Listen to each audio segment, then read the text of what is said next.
बंदी छोड़ सतगुरु रामपाल जी परमेश्वर जी की जय हो।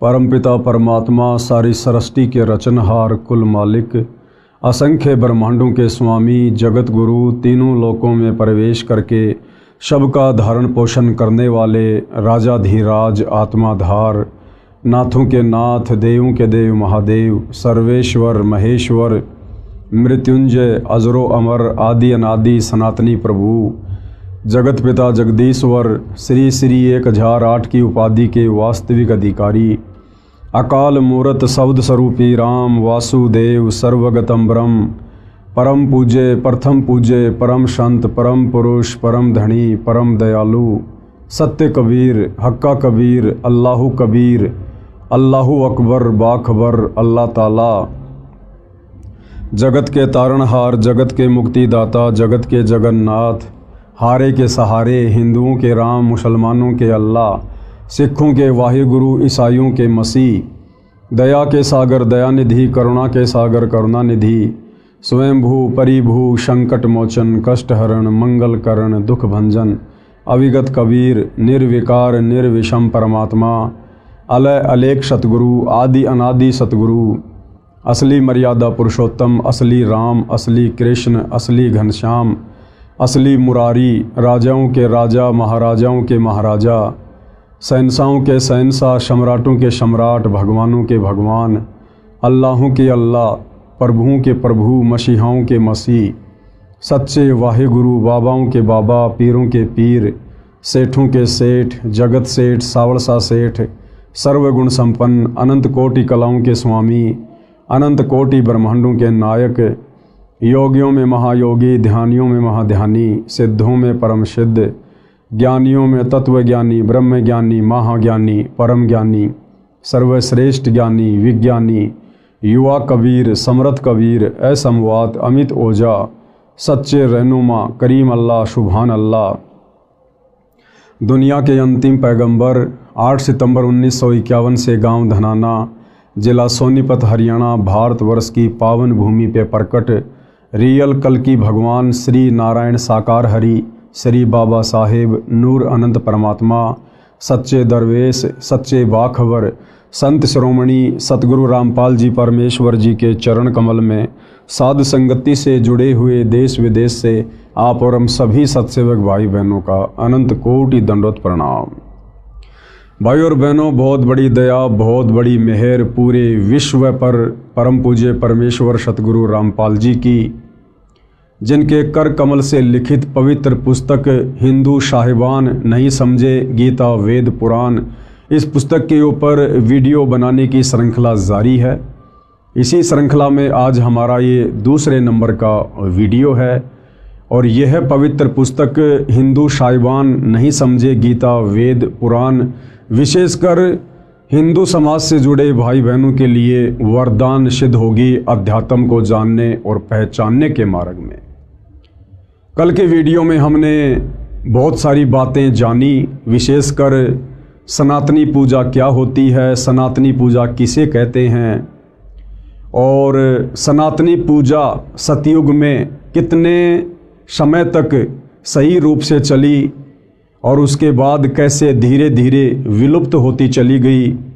आगे चलकर वही सनातन धर्म अनेक पंथों में विभाजित हो गया, जातियों और संप्रदायों में विभाजित हो गया और वर्तमान समय में सनातनी पूजा पूरी तरह से लुप्त हो चुकी है और पुनः सनातनी पूजा का उत्थान करने के लिए सतलोक से चलकर स्वयं कबीर साहेब सतगुरु रामपाल जी के नाम से धरती पर प्रकट होकर उसी सनातनी पूजा को पुनः लागू कर रहे हैं और निसंदेह 2028 के बाद वह सनातनी पूजा आदि सनातनी पूजा पूरे विश्व में एक बार पुनः लागू होगी। इसके साथ साथ पूज्य गुरुदेव ने हमें बताया कि चारों वेदों में और गीता जी में भक्ति मार्ग का मोक्ष मार्ग का कंप्लीट ज्ञान नहीं है। उसके लिए हमने सूक्ष्म वेद को आधार बनाना पड़ेगा। सूक्ष्म वेद यानी कबीर परमात्मा स्वयं पृथ्वी पर चलकर संत रूप में जब ज्ञान देते हैं उस ज्ञान को लिपिबद्ध कर लिया जाता है, जिसको कबीर वाणी के नाम से भी जाना जाता है। तो 650 साल पहले कबीर परमात्मा सतलोक से चलकर बनारस के काशी शहर में प्रकट हुए थे। 120 वर्ष तक उन्होंने हम आत्माओं को ज्ञान दिया, तत्व ज्ञान दिया। आगे चलकर एक अच्छी आत्मा आदरणीय धर्मदास जी के माध्यम से उस ज्ञान को कबीर सागर नामक पुस्तक में लिपिबद्ध कर लिया गया, जिसको 5वां वेद सूक्ष्म वेद कहते हैं। लेकिन आगे चलकर धीरे धीरे काल प्रेरणा से, काल के द्वारा भेजे गए संतों ने उस कबीर सागर के ज्ञान में भी मिलावट करनी शुरू कर दी, जिस कारण से कबीर परमेश्वर को पुनः आज से लगभग 300 वर्ष पहले गांव छुडानी, जिला झज्जर, हरियाणा में आदरणीय गरीबदास जी के रूप में प्रकट होना पड़ा। एक सांसारिक जीवन उन्होंने जिया। हालांकि परमात्मा कभी किसी माँ के गर्भ से जन्म लेकर नहीं आता है, लेकिन समर्थ उसको कहते हैं जो कुछ भी लीला कर सकता है। तो हम जीव आत्माओं की चरम दृष्टि को धोखा देते हुए कबीर परमेश्वर स्वयं गरीबदास जी के रूप में प्रकट हुए। उन्होंने एक मुँह बोली माँ बनाई, एक मुँह बोला पिता बनाया, और इस अध्यात्म को पुनः उन्होंने जीवित किया। और अंत में सतलोक जाने से पूर्व उन्होंने 24,000 वाणियों से युक्त एक नए सूक्ष्म वेद सदग्रंथ साहिब की रचना करवाई, जिस सूक्ष्म वेद को आधार बनाकर आज सतगुरु रामपाल जी हम आत्माओं को वह ज्ञान समझा रहे हैं। तो आज की वीडियो में भाई और बहनों हम शुरुआत करेंगे कि आदरणीय गरीबदास जी कौन थे, और गरीबदास जी ने जो ज्ञान दिया है उस परमेश्वर के विषय में कि वो परमात्मा कौन है, कैसा है, कहाँ रहता है, कैसे मिलता है, तो इसका प्रमाण हमारे वेदों में, गीता जी में कहाँ कहाँ है। आज हम इन सभी बातों को ध्यानपूर्वक सुनेंगे। तो चलिए शुरू करते हैं गुरुदेव भगवान के आशीर्वाद से। संत गरीबदास जी को 10 वर्ष की आयु में परमात्मा सर्वोपरि लोक सनातन परम धाम यानी सतलोक से आकर गांव छुडानी, जिला झज्जर, हरियाणा में मिले थे। उनकी आत्मा को ऊपर ले गए जहां परमात्मा रहता है। जिस प्रकार कबीर जी 650 साल पहले बेई नदी पर सिख धर्म के प्रवर्तक आदरणीय नानक जी को मिले और नानक जी की आत्मा को शरीर से निकालकर सतलोक लेकर गए, सचखंड लेकर गए, उन्हें सब कुछ दिखाया, सृष्टि रचना से परिचित करवाया, ब्रह्मा विष्णु महेश के लोक दिखाए, 33 करोड़ देवी देवता दिखाए, पूरी सृष्टि का मैनेजमेंट किस प्रकार से चलता है, उन्हें हर प्रकार की बातों से परिचित करवाकर तीसरे दिन वापस उनके शरीर में बेई नदी के पास छोड़ा। ठीक इसी प्रकार वही कबीर परमात्मा अपना डबल रोल करते हुए आप और हम आत्माओं को अध्यात्म ज्ञान समझाते हुए पहले तो गरीबदास जी के रूप में धरती पर शिशु रूप में प्रकट हो जाते हैं, और जब गरीबदास जी के रूप में कबीर परमात्मा 10 वर्ष के होते हैं, उसके बाद अपने दूसरे रूप में जिंदा बाबा वाले रूप में गरीबदास जी को मिलते हैं और सांसारिक लोक दिखावे में गरीबदास जी की आत्मा को निकाल कर सतलोक लेकर जाते हैं। और नानक जी की तरह उन्हें भी हर प्रकार की बातों से, सृष्टि रचना से, देवी देवताओं की स्थिति से, सर्व ब्रह्मांडों से धर्मराज के दरबार में ले जाकर सब कुछ दिखाकर कंप्लीट अध्यात्म ज्ञान उन्हें देते हैं, उनका ज्ञान योग खोलते हैं और वापस गरीबदास जी को उसी शरीर में छोड़ देते हैं। उसके बाद गरीबदास जी ने 24,000 वाणियों युक्त सदग्रंथ साहिब की रचना की। उनकी आत्मा को ऊपर ले गए जहां परमात्मा रहता है। अब वो परमात्मा कहाँ रहता है, कौन है वो परमात्मा, कैसा है वो परमात्मा, इसका जिक्र, इसका वर्णन वेदों में कहाँ कहाँ है। प्रमाण ऋग्वेद मंडल 9 सूक्त 54 मंत्र 3 में कहा है कि परमेश्वर सबसे ऊपर के लोक में विराजमान है। परमेश्वर यानी परम अक्षर ब्रह्म, सत्य पुरुष, कबीर देव सबसे ऊपर के लोक में विराजमान है। अब भाई और बहनों, हिंदू समाज के जो श्रद्धालु धर्मगुरु श्री रामचंद्र जी को भगवान कहते हैं, परमात्मा कहते हैं, श्री कृष्ण जी को भगवान कहते हैं, परमात्मा कहते हैं। अब जिस समय ये वेद लिखे गए थे उस समय तक तो भाई और बहनों श्री राम और श्री कृष्ण जी का जन्म भी नहीं हुआ था। तो ये कहाँ से पूर्ण परमात्मा हो सकते हैं, समर्थ भगवान हो सकते हैं? क्योंकि वेद सतयुग में मनु को मिले थे, मनु ने फिर आगे ऋषियों को दिया, फिर आगे आम समाज में ये ज्ञान उतारा गया। तो वेदों का ज्ञान ब्रह्मा जी के द्वारा अपने वंशजों को सतयुग में दिया गया था, जबकि श्री रामचंद्र जी का जन्म तो त्रेता युग में यानी सतयुग के लाखों वर्ष बाद हुआ था, और श्री कृष्ण जी का जन्म तो अभी ज़्यादा समय नहीं बीता है, लगभग 5,500 वर्ष पहले यानी द्वापर के अंत में श्री कृष्ण जी का जन्म हुआ था।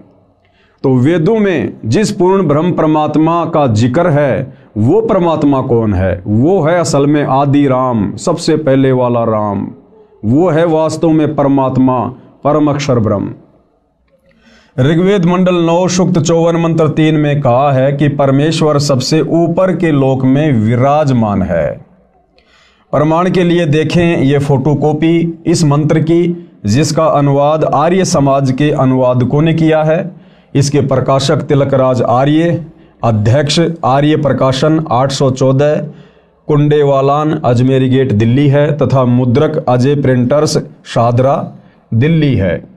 और इसमें क्या कुछ लिखा गया है पूर्ण ब्रह्म परमात्मा परम अक्षर ब्रह्म की स्थिति के विषय में हम देखते हैं। प्रमाण ऋग्वेद मंडल नंबर 9 सूक्त 54 मंत्र 3।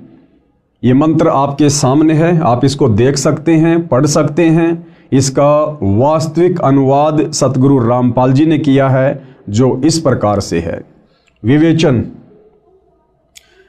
में हम पढ़ते हैं परमेश्वर ने क्या लिखा है, किस प्रकार समझाया है। विवेचन ऋग्वेद मंडल 9 सूक्त 54 मंत्र 3 की फोटोकॉपी में आप देखें, इसका अनुवाद आर्य समाज के विद्वानों ने किया है। यानी समाज को ये भ्रमणा ना हो कि भाई कहीं संत रामपाल जी ने अपनी तरफ से तो वेदों के इन मंत्रों का अनुवाद नहीं कर दिया गया है। इसलिए आप भाई बहनों की संतुष्टि के लिए, आपके विश्वास के लिए आर्य समाज के जिन विद्वानों को आप जी संस्कृत के प्रकांड ज्ञाता मानते हैं, वेदों के मर्मज्ञ मानते हैं, उन्हीं के द्वारा अनुवादित वेदों की फोटोकॉपी आपको दिखाई गई है, ताकि आपको कोई शंका ना रहे कि परमेश्वर के विषय में उन विद्वानों ने क्या कुछ लिखा है। उनके अनुवाद में भी स्पष्ट है कि वह परमात्मा भुवनोपरि यानी संपूर्ण ब्रह्मांडों के ऊर्ध्व यानी ऊपर वाले, अर्थात ऊपर तिष्ठति यानी विराजमान है, ऊपर बैठा है, कि वो सबका परमात्मा जो तीनों लोकों में प्रवेश करके सबका धारण पोषण करता है, परम अक्षर ब्रह्म, वो तीनों लोकों से ऊपर यानी वो सतलोक में विराजमान है, सनातन परम धाम में विराजमान है वो परमात्मा। इसका यथार्थ अनुवाद इस प्रकार है। अयम यानी यह, सोम यानी देव, चंद्रमा जैसा शीतल अमर परमेश्वर सूर्य है, सूर्य के नए यानी समान, विश्वानी यानी सर्व को यानी सभी को, पुनान यानी पवित्र करता हुआ, भुवनोपरि अर्थात सर्व ब्रह्मांडों के ऊर्ध्व अर्थात ऊपर, तिष्ठति यानी बैठा है। अब भावार्थ में हम इसको अच्छे से समझेंगे। भावार्थ में पूज्य गुरुदेव भगवान ने हमें किस प्रकार से समझाया है। भावार्थ, जैसे सूर्य ऊपर है, क्या कह रहे हैं गुरुदेव भगवान, जैसे सूर्य ऊपर है और अपना प्रकाश तथा उष्णता से सर्व को लाभ दे रहा है। हम सबको पता है कि सूर्य पृथ्वी से करोड़ों किलोमीटर दूर स्थित है, लेकिन सूर्य वहां होते हुए भी पूरी पृथ्वी पर समान रूप से प्रकाश और अपनी उष्णता दे रहा है। इसी प्रकार वो परम अक्षर ब्रह्म, सत्य पुरुष कबीर परमात्मा सबसे ऊपर के लोक में, सनातन परम धाम में, सतलोक में, सचखंड में बैठकर भी अपनी शक्ति से वो परमेश्वर सबका पालन पोषण करता है, सबके कार्य उनके कर्मानुसार सिद्ध करता है। जैसे सूर्य ऊपर है और अपना प्रकाश तथा उष्णता से सभी को लाभ दे रहा है, इसी प्रकार यह अमर परमेश्वर, अमर यानी जिसका कभी विनाश नहीं होता है, कबीर परमेश्वर कभी विनाश में नहीं आते, वे अकाल मूर्त हैं, काल उनको नष्ट नहीं कर सकता। इसी प्रकार यह अमर परमेश्वर जिसका ऊपर के मंत्र में वर्णन किया है, सभी ब्रह्मांडों के ऊपर बैठा है। कबीर परमेश्वर जी ने संत गरीबदास जी को उसी परमेश्वर ने ऊपर ले जाकर पुनः पृथ्वी पर छोड़ा था। उनको मरा हुआ जानकर अंतिम संस्कार के लिए चिता पर रख दिया गया था। ये गरीबदास जी के विषय में एक लंबी कहानी है कि किस प्रकार से गरीबदास जी को मरा हुआ जानकर जब उनकी आत्मा को शरीर से निकालकर जिंदा बाबा के रूप में कबीर परमात्मा सतलोक लेकर गए थे, तो पीछे से गांव वालों ने सोचा कि गरीबदास जी मर चुका है और उनको मरा हुआ जानकर उनके शरीर को चिता पर लेटा दिया था। उसी समय सतलोक में बैठे परमात्मा ने कहा कि गरीबदास देख, तेरे शरीर को मरा हुआ जानकर तुझे जलाने जा रहे हैं बेटा, वो तेरे शरीर को नष्ट कर देंगे, अब तू तुरंत नीचे जा।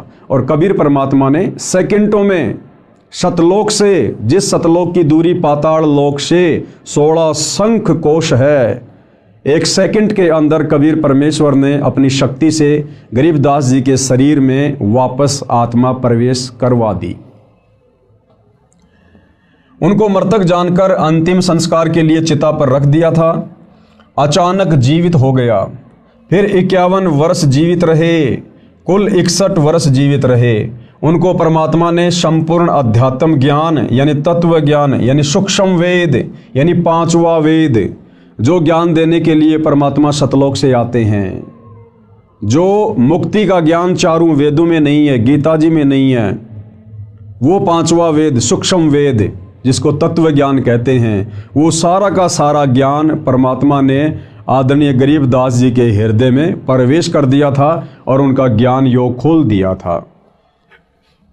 उनका ज्ञान योग खोल दिया।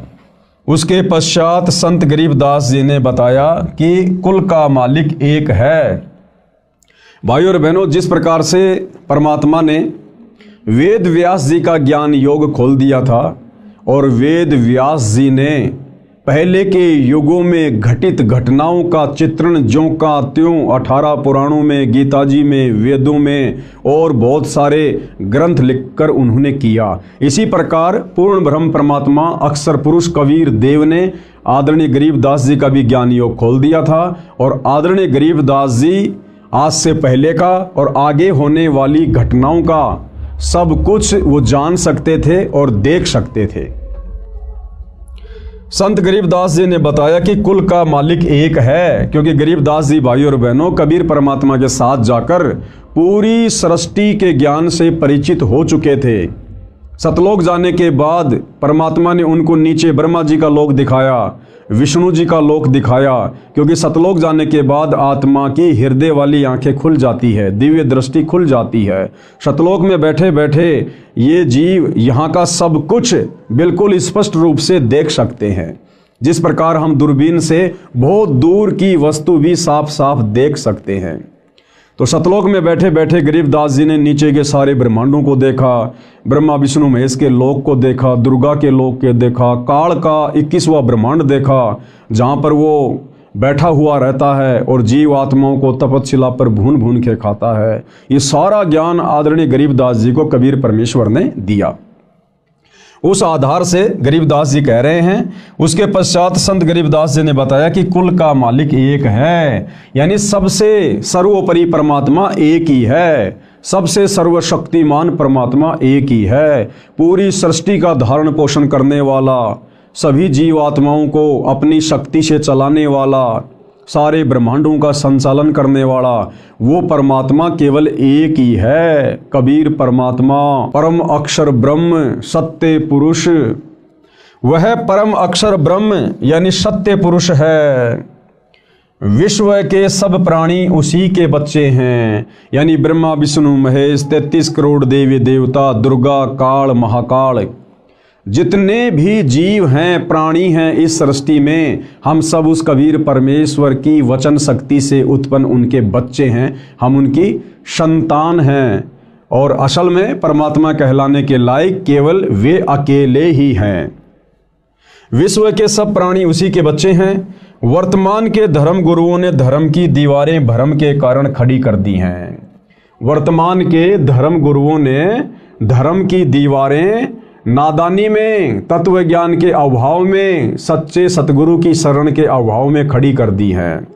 क्योंकि हमारे धर्म गुरुओं को, वो चाहे आदि शंकराचार्य जी रहे हों, चाहे वर्तमान के चारों शंकराचार्य हों, चाहे इनसे पहले वाले शंकराचार्य हों, या अन्य जितने भी संत महात्मा मंडलेश्वर हैं, इन्होंने संस्कृत का ज्ञान तो ग्रहण कर लिया, लेकिन एक संस्कृत भाषा को पढ़ने से, लिखने से, उसका ज्ञान हो जाने से वेदों का ज्ञान समझ में आ जाएगा, वो संकेत समझ में आ जाएंगे, ये जरूरी नहीं होता है।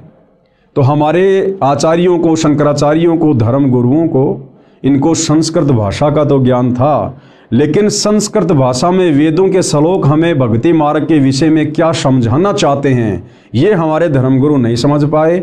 और जितना उन्होंने समझा अपनी बुद्धि अनुसार, उस प्रकार से उल्टा सीधा ज्ञान उन्होंने समाज में पेश कर दिया, जिस कारण से सनातन धर्म के टुकड़े होते चले गए। सनातन धर्म से फिर मुसलमान धर्म निकला, हिंदू धर्म निकला, ईसाई धर्म निकला, जैन धर्म निकला, नया सिख धर्म बन गया, बहुत सारे संप्रदाय और जातियां बनती चली गई, सिर्फ और सिर्फ तत्व ज्ञान के अभाव में, इन सदग्रंथों को ना समझ पाने के कारण हमारे धर्मगुरुओं ने धीरे धीरे समाज को अनेक संप्रदायों में बांट दिया। अन्यथा आदरणीय गरीबदास जी कह रहे हैं, गरीब वही मोहम्मद वही महादेव, वही आदम वही ब्रह्मा, गरीबदास दूसरा कोई नहीं, देख आपने घर मां। क्या कह रहे हैं गरीबदास जी? हम सभी आत्माओं को समझाते हुए, जो आपस में धर्मों में बढ़ चुके हैं, कोई हिंदू बन गया, कोई मुसलमान बन गया, कोई सिख बन गया, कोई ईसाई बन गया, तो जब गरीबदास जी परमपिता परमात्मा कबीर जी के साथ सतलोक गए थे और उन्होंने जब सब कुछ देखा, उसके बाद गरीबदास जी ने वापस आकर अपनी अमृतवाणी में कहा है कि भाई और बहनों, ना तो मुसलमान अलग है, ना मुसलमान धर्म के प्रवर्तक अलग हैं, ना हिंदू धर्म अलग हैं, ना हिंदू धर्म के देवी देवता अलग हैं। और क्या कहा? गरीब वही मोहम्मद और वही महादेव।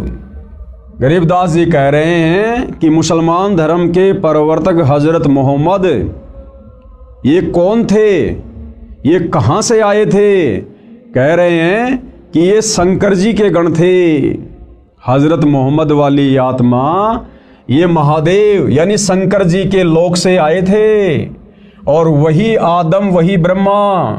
और मुसलमान धर्म जिसे इंसानों का बाप कहते हैं, बाबा आदम, गरीबदास जी कह रहे हैं कि वो बाबा आदम वो ब्रह्मा जी के लोक से आए थे। वो ब्रह्मा जी के लोक में वो एक गण थे और ब्रह्मा जी ने उनको नीचे भेजा था। यानी कोई हिंदू मुसलमान अलग अलग नहीं है। ये तो हमारे धर्म गुरुओं की नादानी के कारण है, मुसलमान धर्म गुरुओं की नादानी के कारण, हिंदू धर्म गुरुओं की नादानी के कारण, जो इन शास्त्रों को ठीक से समझ नहीं पाए और सच्चा ज्ञान समाज में पेश नहीं कर पाए। फिर हम लोगों ने अपने आप को भिन्न भिन्न समझ लिया।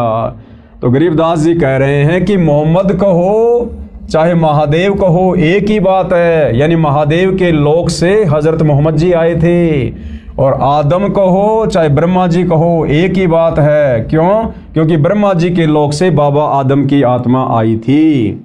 और कह रहे हैं गरीबदास दूसरा कोई नहीं, देख अपने घर मां। गरीबदास जी कह रहे हैं कि जो शत भक्ति मुझे कबीर परमात्मा ने प्रदान की, तुम भी वही भक्ति करो सच्चे सतगुरु से लेकर। और जब तुम शत भक्ति करोगे मर्यादा में रह के, परमात्मा तुम्हारी दिव्य दृष्टि खोलेगा और तुम्हें फिर दूध का दूध और पानी का पानी हो जाएगा। जब हम इस शरीर से भक्ति करना शुरू करेंगे, परमात्मा इसी शरीर में दिखा देंगे ऊपर के लोकों की सारी रचना संरचना, वहाँ की व्यवस्था। हमें वास्तविक उस आदि सनातन पंथ का पुनः ज्ञान होगा। अर्थात संत गरीबदास जी ने कहा है कि हजरत मोहम्मद जी शिव लोक से आई आत्मा थे, इसलिए मुसलमान धर्म का प्रवर्तक भी परमात्मा शिव की खास आत्मा है। भाई और बहनों, यहाँ शिव जी के लिए गरीबदास जी ने परमात्मा शब्द का प्रयोग किया है, क्योंकि ये ब्रह्मा विष्णु महेश ये एक ब्रह्मांड में 3 लोकों के स्वामी हैं। आप इनको 3 लोकों के यानी पृथ्वी, पाताल और स्वर्ग, इन लोकों के परमात्मा भी कह सकते हैं, इनको भगवान भी कह सकते हैं, इनको साहिब भी कह सकते हैं। परंतु ये सारी सृष्टि के परमात्मा नहीं है। जिस प्रकार हम एक थानेदार को भी साहिब शब्द से संबोधित करते हैं, हम डीआईजी को भी साहिब कहते हैं, फिर प्रधानमंत्री और राष्ट्रपति को भी हम साहिब शब्द से संबोधित करते हैं। लेकिन उनकी शक्ति में कितना अंतर हैं सभी साहिब अपने अपने क्षेत्र के, लेकिन उनकी शक्तियों में दिन और रात का अंतर है।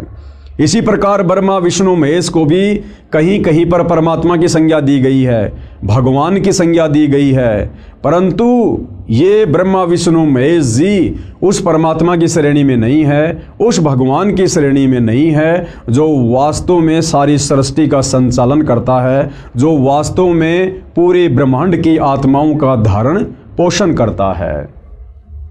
इसलिए मुसलमान धर्म का प्रवर्तक भी परमात्मा शिव की खास आत्मा है।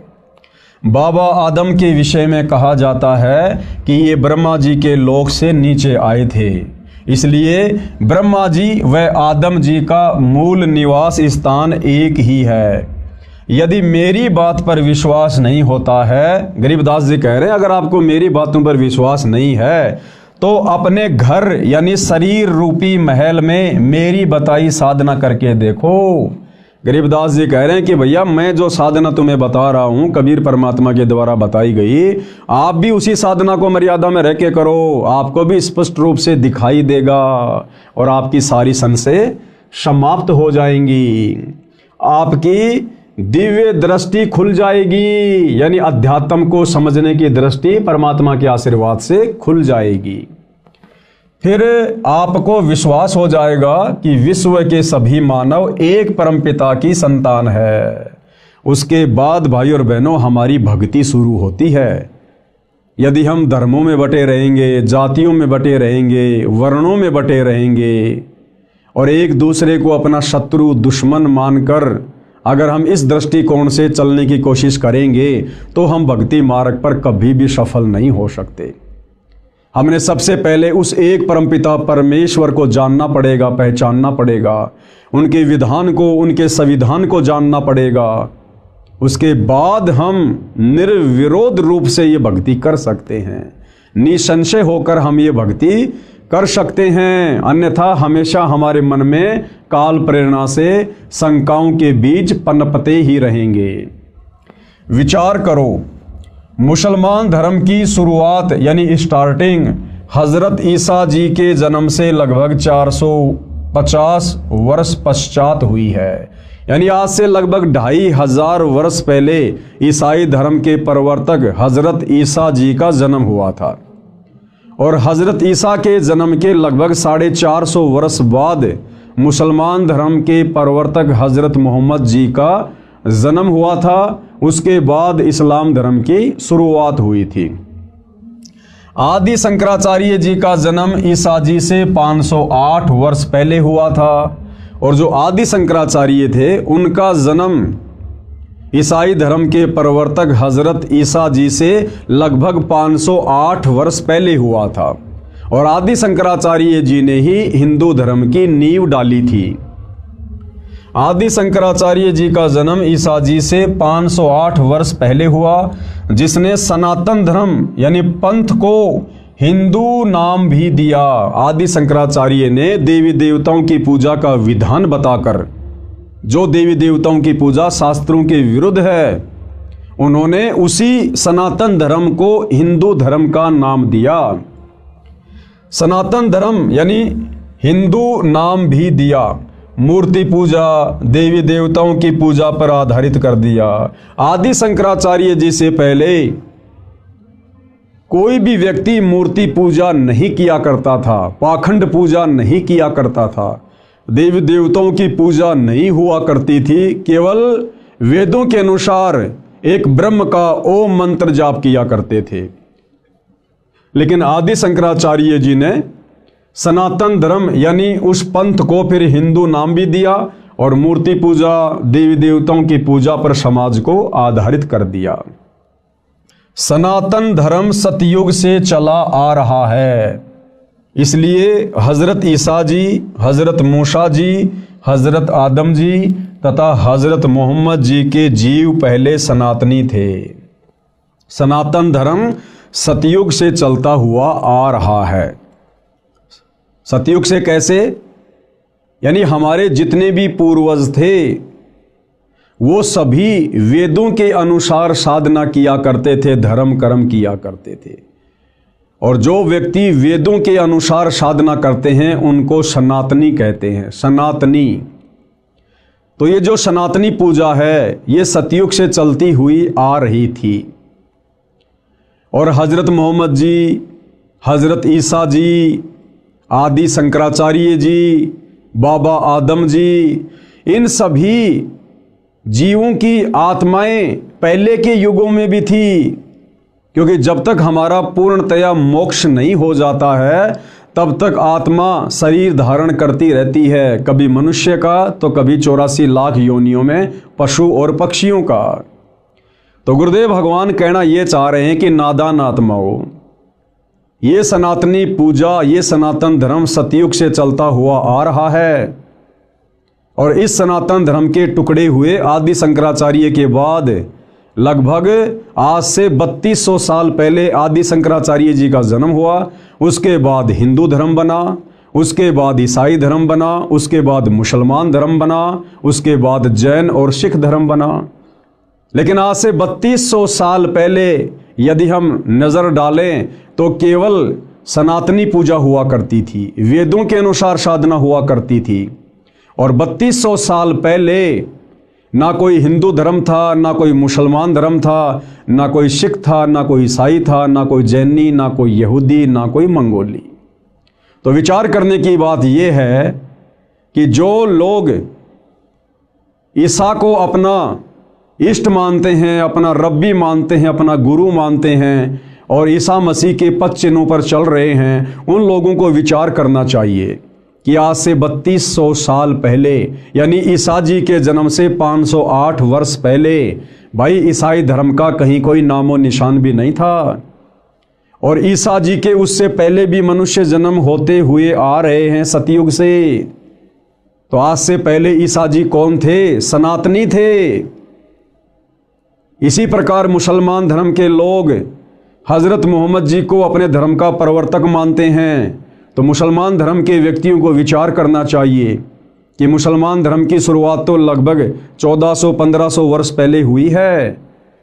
और उससे पहले जो भी व्यक्ति थे, जो भी हमारे पूर्वज थे या मुसलमानों के पूर्वज थे, वो सभी सनातनी थे, वेदों के अनुसार साधना किया करते थे। 3200 साल पहले कोई मुसलमान धर्म नहीं था। तो सबको विचार करना चाहिए कि हम सब एक परमपिता परमात्मा के बच्चे हैं। हम सबका एक ही धर्म है, मानव धर्म। जिसके अंदर इंसानियत है, मानवता है, वो व्यक्ति धार्मिक है। और हमारी कोई जाति नहीं है, हम सब जीव हैं, जीव। कल को शरीर छूटने के बाद अगर भक्ति सही नहीं बनी तो 84 लाख योनियों में जाकर अन्य प्राणियों के शरीर धारण करेंगे। फिर 84 लाख योनियों का चक्कर काटने के बाद एक मनुष्य जन्म मिलेगा। और वो मनुष्य जन्म ना जाने फिर किस धर्म में मिल जाए, किस जाति में मिल जाए। जरूरी नहीं है कि मुसलमान धर्म का व्यक्ति मुसलमान धर्म में जन्म लेगा, हिंदू धर्म का व्यक्ति हिंदू धर्म में ही जन्म लेगा।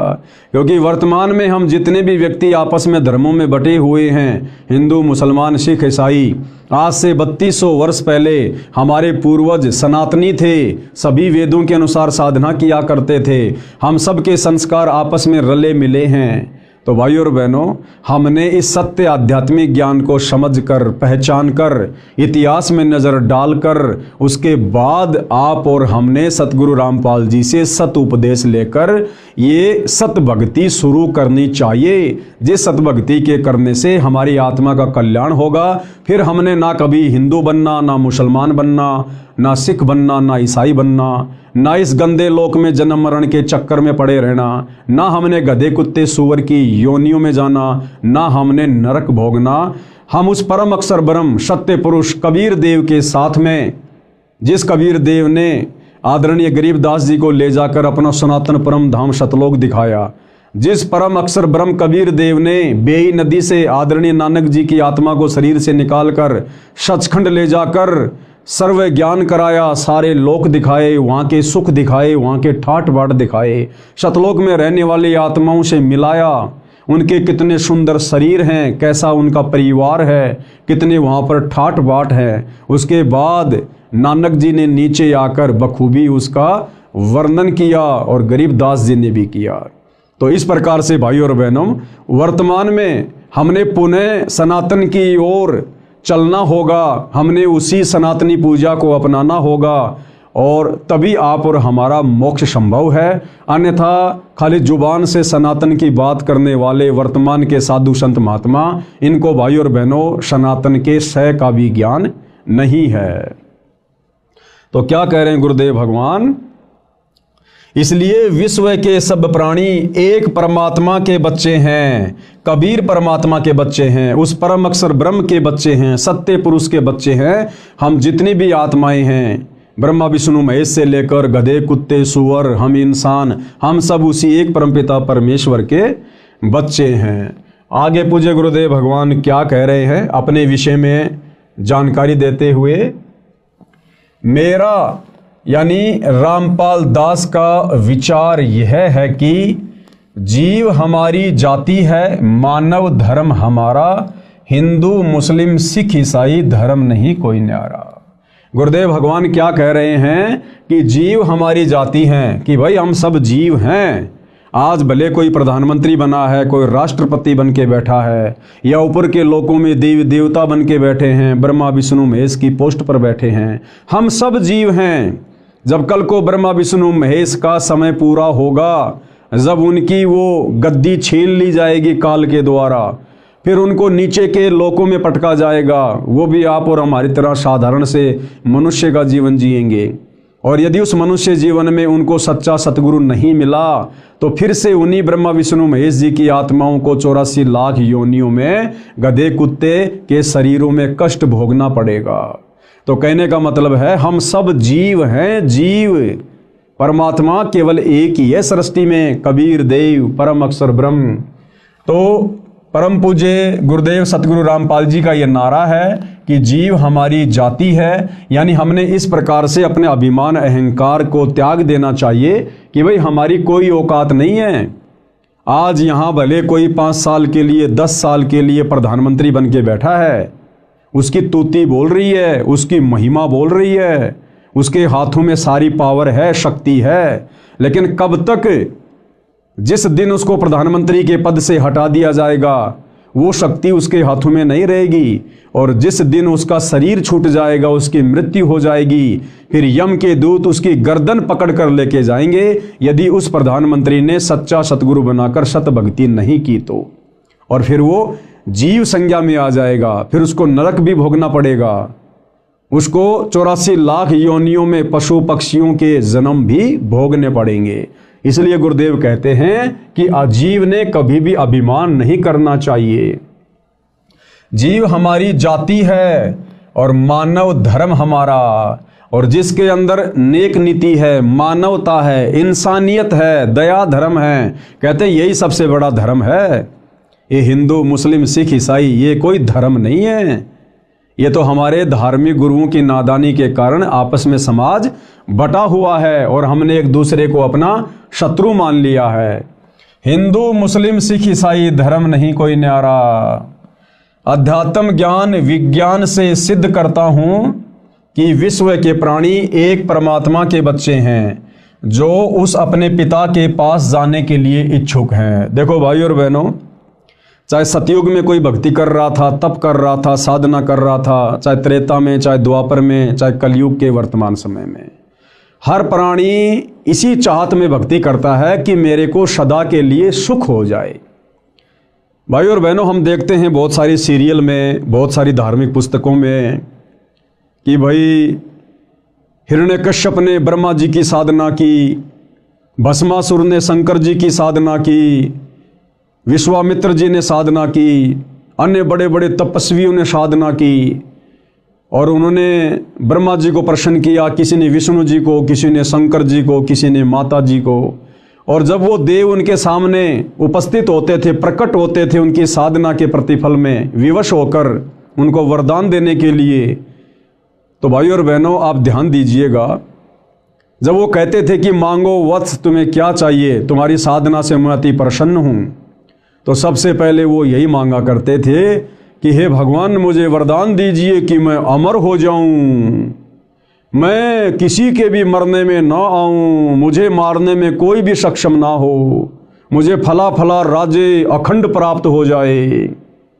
तो वो ब्रह्मा विष्णु महेश यही कहा करते थे कि भाई ये हम नहीं कर सकते। इस सृष्टि में ना कोई अमर है, ना कोई अमर था, ना कोई अमर रहेगा। कौन सी सृष्टि में? काल के 21 ब्रह्मांड वाली सृष्टि में। फिर वो दूसरा वरदान मांगा करते थे कि ठीक है, मैं दिन में मरूं ना रात में मरूं, सुबह मरूं ना शाम में मरूं। इस प्रकार अपनी कल्पनाओं के आधार से वरदान वगैरह मांग लिया करते थे। और हम सबको पता है भाई और बहनों, अंत में उस हिरण्यकश्यप का अंत भगवान ने नरसिंह रूप धारण करके किया। तो इसी प्रकार से भाई और बहनों, जो भी साधु संत महात्मा या आम प्राणी भक्ति साधना करते हैं, उस साधना के प्रतिफल में उनकी यही इच्छा होती है कि मुझे सदा सदा का सुख हो जाए, मेरी कभी मृत्यु ना हो। लेकिन भाई इस 21 ब्रह्मांड में, इन 3 लोकों में, इस काल के लोक में हम चाहे कितनी साधना कर लें, यहाँ की उत्तम साधना है काल की, ब्रह्म की, जो गीता अध्याय 8 श्लोक नंबर 13 में वर्णन है कि ओम इति एक अक्षर ब्रह्म व्यवहारण माम अनुशमरण ये प्रयाति तजन देहम सयाति परमाम गतम। गीता का ज्ञान देने वाला भगवान ये ब्रह्म कह रहा है कि भाई मैं तो ब्रह्म लोक में रहता हूँ और मेरी साधना करने वाला ओम नाम के साथ में वो ब्रह्म लोक में आ जाता है। और गीता अध्याय 8 श्लोक नंबर 16 में फिर कह रहा है कि ब्रह्म लोक पर्यंत सर्व प्राणी पुनरावर्ती में हैं। यानी मेरे ब्रह्म लोक में आकर भी ये जीवात्मा अमर नहीं है, सदा का सुख नहीं भोग सकती, वहाँ से भी इसको नीचे जाना पड़ेगा। जब इसकी भक्ति कमाई समाप्त हो जाएगी, फिर ये लक 84 में जाएगा, गधा कुत्ता सुअर बनेगा, जन्मेगा, मरेगा। तो भाई और बहनों, वो परम शांति कहाँ मिलेगी? वो शाश्वत स्थान कहाँ है जहाँ जाने के बाद फिर कभी हमारी मृत्यु नहीं होती है, कभी हमसे वो सुख छीने नहीं जाते हैं? वो है सतलोक, सचखंड। तो क्या कह रहे हैं गुरुदेव भगवान कि विश्व के प्राणी एक परमात्मा के बच्चे हैं, यानी कबीर परमात्मा के, परम अक्षर ब्रह्म के, जो उस अपने पिता के पास जाने के इच्छुक हैं, उसी के पास जाने के लिए भिन्न भिन्न भक्ति के उपाय कर रहे हैं। कोई मंदिर में जाता है, कोई मस्जिद में जाता है, कोई चर्च में, कोई गुरुद्वारे में। अब संत गरीबदास जी की वाणी के आधार से विश्व के मानव की एकता को जानते हैं। संत गरीबदास जी की उपरोक्त वाणी का भावार्थ है कि विश्व के सब मानव, स्त्री या पुरुष, शरीर की संरचना एक समान है। यानी विश्व में जितने भी मानव शरीरधारी प्राणी हैं, स्त्री या पुरुष या किन्नर, तो गुरुदेव भगवान कह रहे हैं कि सबके शरीर की रचना एक समान है। हिंदू का भी नाक यही मिलेगा, मुसलमान का भी यही मिलेगा। हिंदू की भी 2 आंखें हैं, मुसलमानों की भी 2 आंखें हैं। हिंदू का शरीर भी एक समान है, मुसलमान का शरीर भी एक समान है। हिंदुओं की माता बहनों की शरीर की रचना भी एक जैसी है, मुसलमानों की माता बहनों की शरीर की रचना भी एक जैसी है। और हिंदुओं के शरीर में भी देवी देवताओं का वास है, कमल चक्र बने हुए हैं। मुसलमानों के शरीर में भी देवी देवताओं का वास है, कमल चक्र बने हुए हैं। सबके शरीर की रचना एक समान है। फिर भला हम अलग अलग कैसे हुए? हम सबको उत्पन्न करने वाला, बनाने वाला एक ही परमात्मा है। हम एक ही परमेश्वर की संतान हैं। भले वर्तमान में अज्ञानता के कारण हम उसे भिन्न भिन्न नामों से जानते हैं। जैसे कोई कहे मारो राम बड़ो है, कोई कहे खुदाई रे, कोई कहे ईसा मसीह बड़ो है, ये बाटा रहे लगाई रे। मुसलमान कहते हैं हमारा अल्लाह बड़ा है, हिंदू कहते हैं हमारा राम बड़ा है, ईसाई कहते हैं हमारा ईसा मसीह बड़ा है। कहते हैं हम तो नादान बच्चों की तरह अपने एक परमपिता परमेश्वर को आपस में बांटे हुए हैं, असल में वो एक ही है। संत गरीबदास जी की उपरोक्त वाणी का भावार्थ है कि विश्व के सब मानव, स्त्री पुरुष के शरीर की रचना एक समान है। प्रत्येक मानव, स्त्री पुरुष के शरीर में कमल दल यानी कमल चक्र बने हैं। मानव शरीर में ही मोक्ष प्राप्त किया जा सकता है। मोक्ष प्राप्ति यानी उस लोक में जाने का एक ही मार्ग है। कौन से लोक में? सतलोक में जाने का एक ही मार्ग है, एक ही रास्ता है, एक ही भक्ति है, जिसमें परमात्मा यानी परम अक्षर ब्रह्म कबीर देव निवास करता है। वह स्थान वह परम पद है जिसके विषय में गीता अध्याय 15 श्लोक 4 में वर्णन है। कहा है कि तत्व ज्ञान प्राप्त होने के पश्चात, यानी गीता अध्याय 4 श्लोक 34 में गीता का ज्ञान देने वाला भगवान जो अर्जुन को कह रहा था कि अर्जुन, अगर तुझे उस परम पद की खोज करनी है, तुझे यदि उस शाश्वत स्थान में जाना है, सदा सदा का सुख भोगना है, तो तू किसी तत्वदर्शी संत की खोज कर ले। उस तत्वदर्शी संत को प्रसन्न कर, उसको दंडवत कर, उसके बाद वो तत्वदर्शी संत तुझे तत्व ज्ञान का उपदेश करेगा। तो ये वही बात यहाँ कही जा रही है। गीता अध्याय 15 श्लोक 4 में कहा है कि तत्व ज्ञान प्राप्त होने के पश्चात परमेश्वर के उस परम पद की खोज करनी चाहिए। परमेश्वर कौन? कबीर जी, परम अक्षर ब्रह्म सत्य पुरुष। और उनका वो परम पद क्या है? सतलोक, सचखंड। कहते हैं फिर उस सचखंड की खोज करनी चाहिए, जहां जाने के पश्चात साधक यानी भगत फिर लौटकर संसार में कभी नहीं आते। यानी उस तत्वदर्शी संत के बताए अनुसार साधना करके ये प्राणी फिर वापस जन्म मरण में इस लोक में नहीं रहता है, गधा कुत्ता सुअर नहीं बनता है, दुख नहीं भोगेगा सदा सदा के लिए। जैसे आदरणीय नानक जी सतलोक को देख कर आए थे, आदरणीय गरीबदास जी देख कर आए थे, और भी बहुत सारे महापुरुष देख कर आए थे, और उन्होंने वहाँ का बखूबी वर्णन किया। कहते हैं फिर ये साधक उस तत्वदर्शी संत की शरण में जाकर उसके बताए अनुसार साधना करके उस परमपिता परमेश्वर कबीर साहिब के परम पद को प्राप्त हो जाता है, जहाँ जाने के बाद प्राणी वापस लौटकर इस गंदे संसार में नहीं आता है। जहाँ जाने के पश्चात साधक यानी भगत फिर लौटकर संसार में कभी नहीं आते। जिस परमेश्वर से संसार रूप वृक्ष की प्रवृत्ति विस्तार को प्राप्त हुई है, यानी जिसने सृष्टि की उत्पत्ति की है, जो सबका धारण पोषण करने वाला है, उसकी भक्ति करो। जो ब्रह्मा विष्णु महेश का भी धारण पोषण करता है, 33 करोड़ देवी देवताओं का भी धारण पोषण करता है, सृष्टि के प्रत्येक प्राणी का धारण पोषण करता है। कहते हैं तत्वदर्शी संत को गुरु धारण करके उस परमेश्वर की भक्ति करो। तो भाइयों और बहनों, वो परमात्मा परम अक्षर ब्रह्म सत्य पुरुष कबीर देव स्वयं ही अपना ज्ञान बताने के लिए तत्वदर्शी संत की भूमिका करने के लिए पृथ्वी पर एक मनुष्य के रूप में प्रकट होता है, एक संत रूप में, सतगुरु रूप में। और निसंदेह वर्तमान में सतगुरु रामपाल जी पूरी पृथ्वी पर एकमात्र तत्वदर्शी संत हैं। तो सतगुरु रामपाल जी क्या परम शक्ति है, आप भली भांति समझ सकते हैं। और वर्तमान में पूर्ण तत्वदर्शी संत सतगुरु रामपाल जी से उपदेश लेकर ही हम उस परम पद को, सतलोक को प्राप्त कर सकते हैं। दूसरा कोई साधन, कोई विकल्प कहीं भी आपको देखने और सुनने को नहीं मिलेगा। अब आगे गुरुदेव भगवान क्या कह रहे हैं। प्रमाण के लिए पेश है फोटोकॉपी गीता अध्याय 15 श्लोक 4 की, जिसके अनुवादक श्री जय दयाल गोविंदका जी हैं। प्रकाशक व मुद्रक गीता प्रेस गोरखपुर है। अब हम भाई बहनों को कैसे विश्वास हो कि उस परम पद के विषय में गीता जी में कहाँ लिखा हुआ है, क्योंकि आज से पहले तो हमारे किसी भी धर्म गुरु ने इस प्रकार से गीता जी को खोल खोल के, वेदों को खोल खोल के उनके श्लोक नहीं दिखाए, नहीं पढ़ाए। और आज से पहले हमारे पूर्वज अनपढ़ थे, उनको अक्षर ज्ञान नहीं था, उनको पढ़ने लिखने का भी अधिकार नहीं था।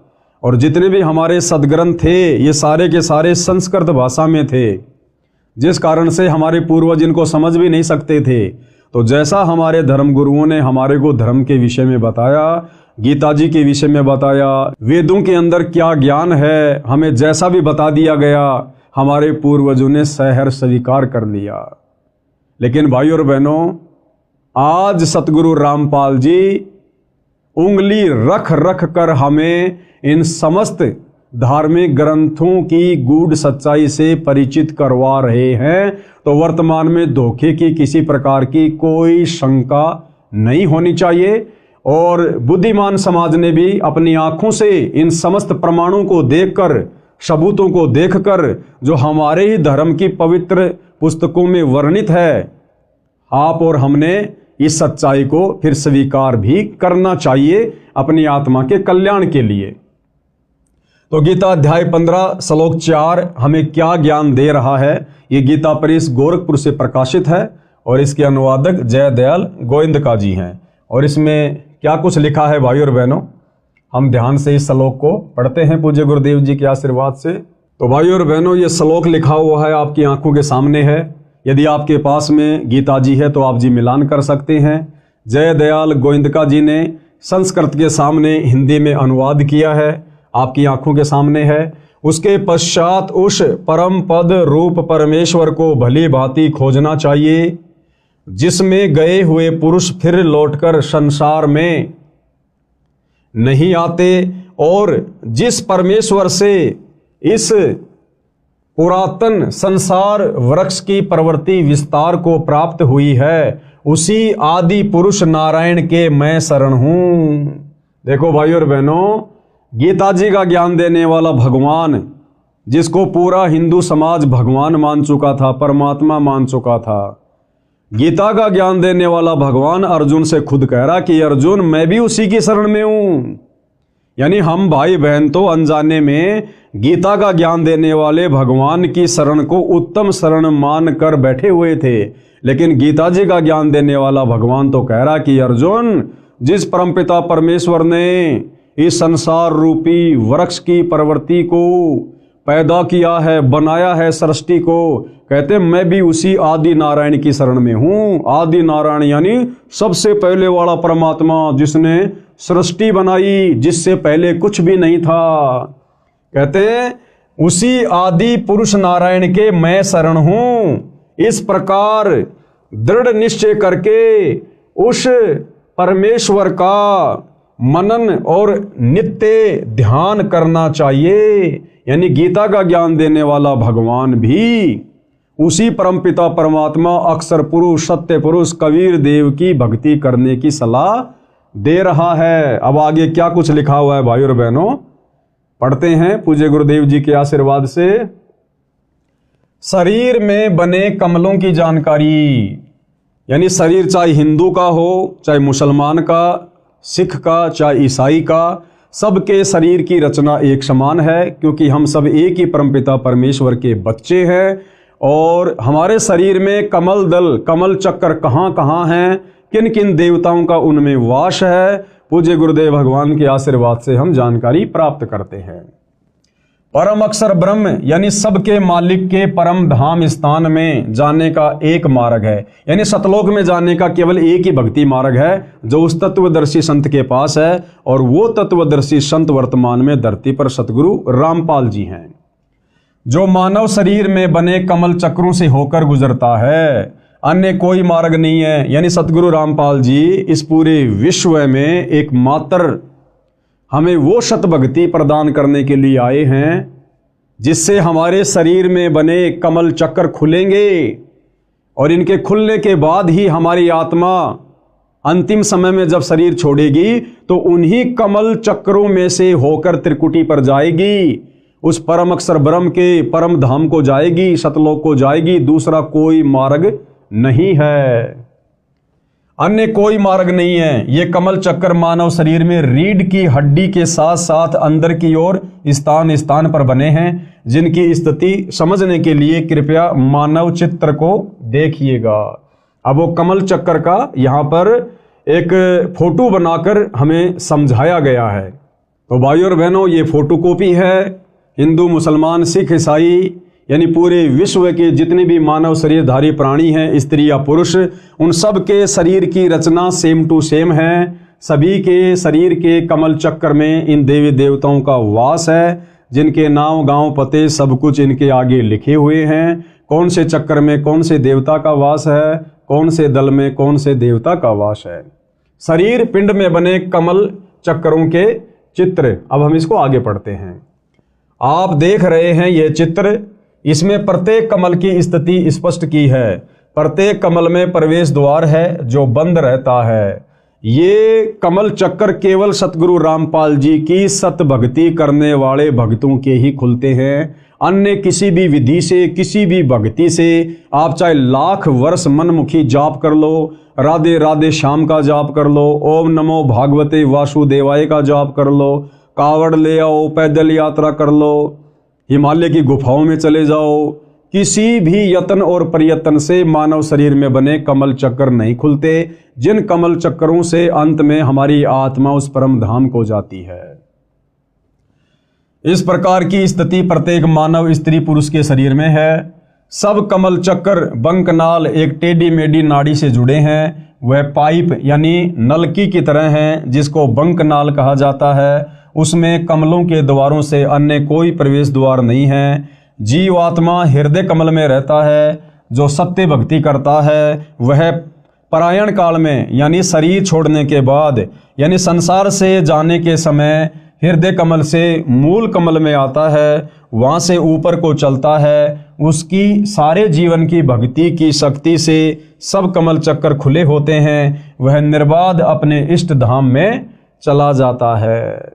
जिस प्रकार भाइयों और बहनों हम गाड़ी लेकर टोल टैक्स पार करने की कोशिश करते हैं, और भाइयों और बहनों जिसकी गाड़ी पर फास्ट टैग लगा हुआ है और जिसके फास्ट टैग में पैसे हैं, उस टोल टैक्स पर जाते ही ऑटोमेटिक वहाँ का बैरियर हट जाता है और गाड़ी टोल टैक्स को पार कर जाती है। इसी प्रकार शरीर छोड़ते समय जिन आत्माओं के कमल चक्कर खुले होंगे वही आत्माएं उस परम अक्षर ब्रह्म के शतलोक को प्राप्त होगी। बाकी यही गधे कुत्ते सुअर बनते रहेंगे, नरक में स्वर्ग में धक्के खाते रहेंगे, 84 लाख योनियों में भटकते भरमते रहेंगे। तो ये कमल चक्कर खोलने की सतभक्ति वर्तमान में केवल सतगुरु रामपाल जी के पास है, केवल सतगुरु रामपाल जी के पास में। और आगे पूज्य गुरुदेव भगवान हमें क्या बता रहे हैं? विशेष जैसे टीवी यानी टेलीविजन में चैनल बने होते हैं, जो कार्यक्रम टीवी पर देखा जाता है वह वास्तव में कहीं अन्य स्थान पर हो रहा होता है। जिस प्रकार बहुत सारे भाई बहन क्रिकेट का मैच देखते हैं अपने घरों में बैठकर। भाई और बहनों, क्रिकेट का मैच हो रहा है दुबई में और हिंदुस्तान वाले सेम टाइम अपने घर पर टीवी में देख रहे हैं। इसी प्रकार ये ब्रह्मा विष्णु महेश जी अपने अपने लोकों में ऊपर हैं, लेकिन उनकी शक्ति हमारे शरीर में बने इन कमल चक्रों में समाई रहती है। उनकी जो तरंगे हैं, उनकी जो वो गुण हैं, उनकी जो पावर है, वो वहाँ से हमारे को प्रभावित करती रहती है। तो इसी प्रकार गुरुदेव भगवान ने हमें टीवी का उदाहरण देकर समझाना चाहा है। जैसे टीवी यानी टेलीविजन में चैनल बने होते हैं, जो कार्यक्रम टीवी पर देखा जाता है वह वास्तव में कहीं अन्य स्थान पर हो रहा होता है, वह चैनल पर दिखाई देता है। इसी प्रकार निम्न देव व परमात्मा अपने अपने लोकों में रहते हैं, यानी हमारे शरीर में बने हुए कमलों में जो देवी देवता विराजमान हैं वो वास्तव में अपने ऊपर के लोकों में हैं, अपने यथा स्थान पर हैं।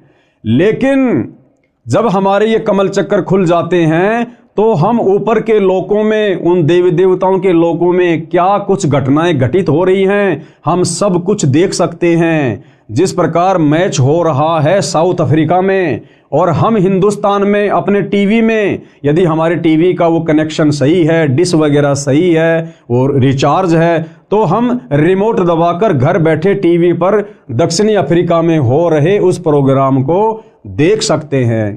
तो हमारे शरीर में जो कमल चक्र हैं और उनमें जिन जिन देवी देवताओं का वास है, यानी सवाद चक्र में ब्रह्मा और शांतरी जी का वास है, और मूल कमल में श्री गणेश जी का वास है, और नाभि कमल में श्री विष्णु जी और लक्ष्मी जी का वास है, कंठ कमल में श्री दुर्गा जी का वास है, हृदय कमल में शंकर और पार्वती जी का वास है। और जब हमें सच्चे सतगुरु से, तत्वदर्शी संत से इन कमल चक्रों को खोलने की सतभक्ति प्राप्त हो जाती है, तो भाई और बहनों हम खुली आंखों से सब कुछ वो नज़ारा देख सकते हैं। इसीलिए तो आदरणीय गरीबदास जी ने पहले अपनी वाणी में कहा था कि वही मोहम्मद, वही महादेव, वही आदम, वही ब्रह्मा, और दास गरीब दूसरा कोई नहीं, देख आपने घर मां। यानी सच्चे सतगुरु से सतभक्ति प्राप्त करके इन कमल चक्रों को खोलकर उसके बाद आप अपनी आंखों से देख सकते हैं कि हजरत मोहम्मद जी कहाँ से आए थे और बाबा आदम जी कहाँ से आए थे। उसके बाद हमारे सारे संशय स्वतः ही समाप्त हो जाते हैं। जैसे टीवी यानी टेलीविजन में चैनल बने होते हैं, जो कार्यक्रम टीवी पर देखा जाता है वह वास्तव में कहीं अन्य स्थान पर हो रहा होता है। वह चैनल पर दिखाई देता है। इसी प्रकार निम्न देव यानी शरीर के कमल चक्रों में जो देवी देवता हैं वह परमात्मा अपने अपने लोकों में होते हुए टीवी चैनल की तरह कमलों में दिखाई देते हैं।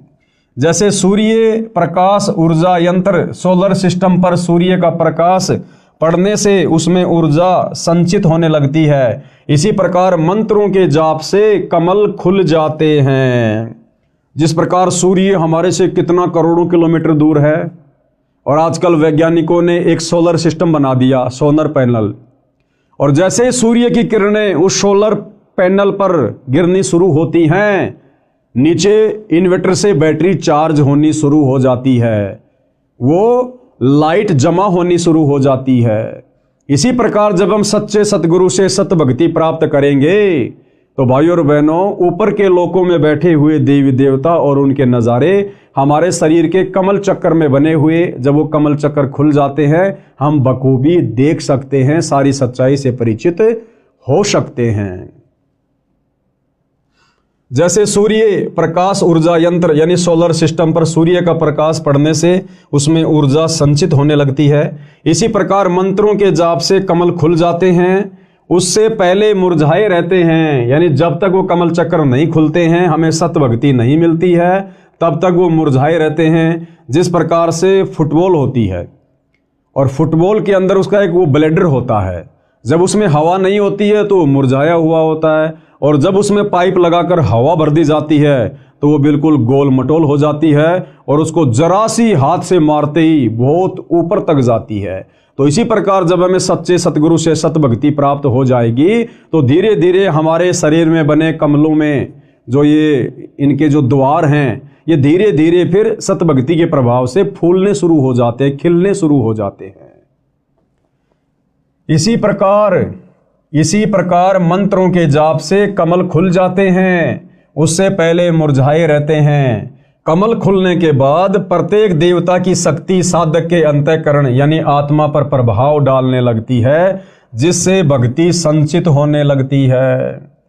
संत गरीबदास जी ने सूक्ष्म वेद में बताया है, उसमें कहा है कि तीनों देवता कमल बसें ब्रह्मा विष्णु महेश, प्रथम इनकी वंदना सुन सतगुरु उपदेश। यानी सबसे पहले जो सच्चा सतगुरु होता है वो इन्हीं कमल दलों में बैठे देवी देवताओं के सत मंत्र देता है, सत भक्ति देता है।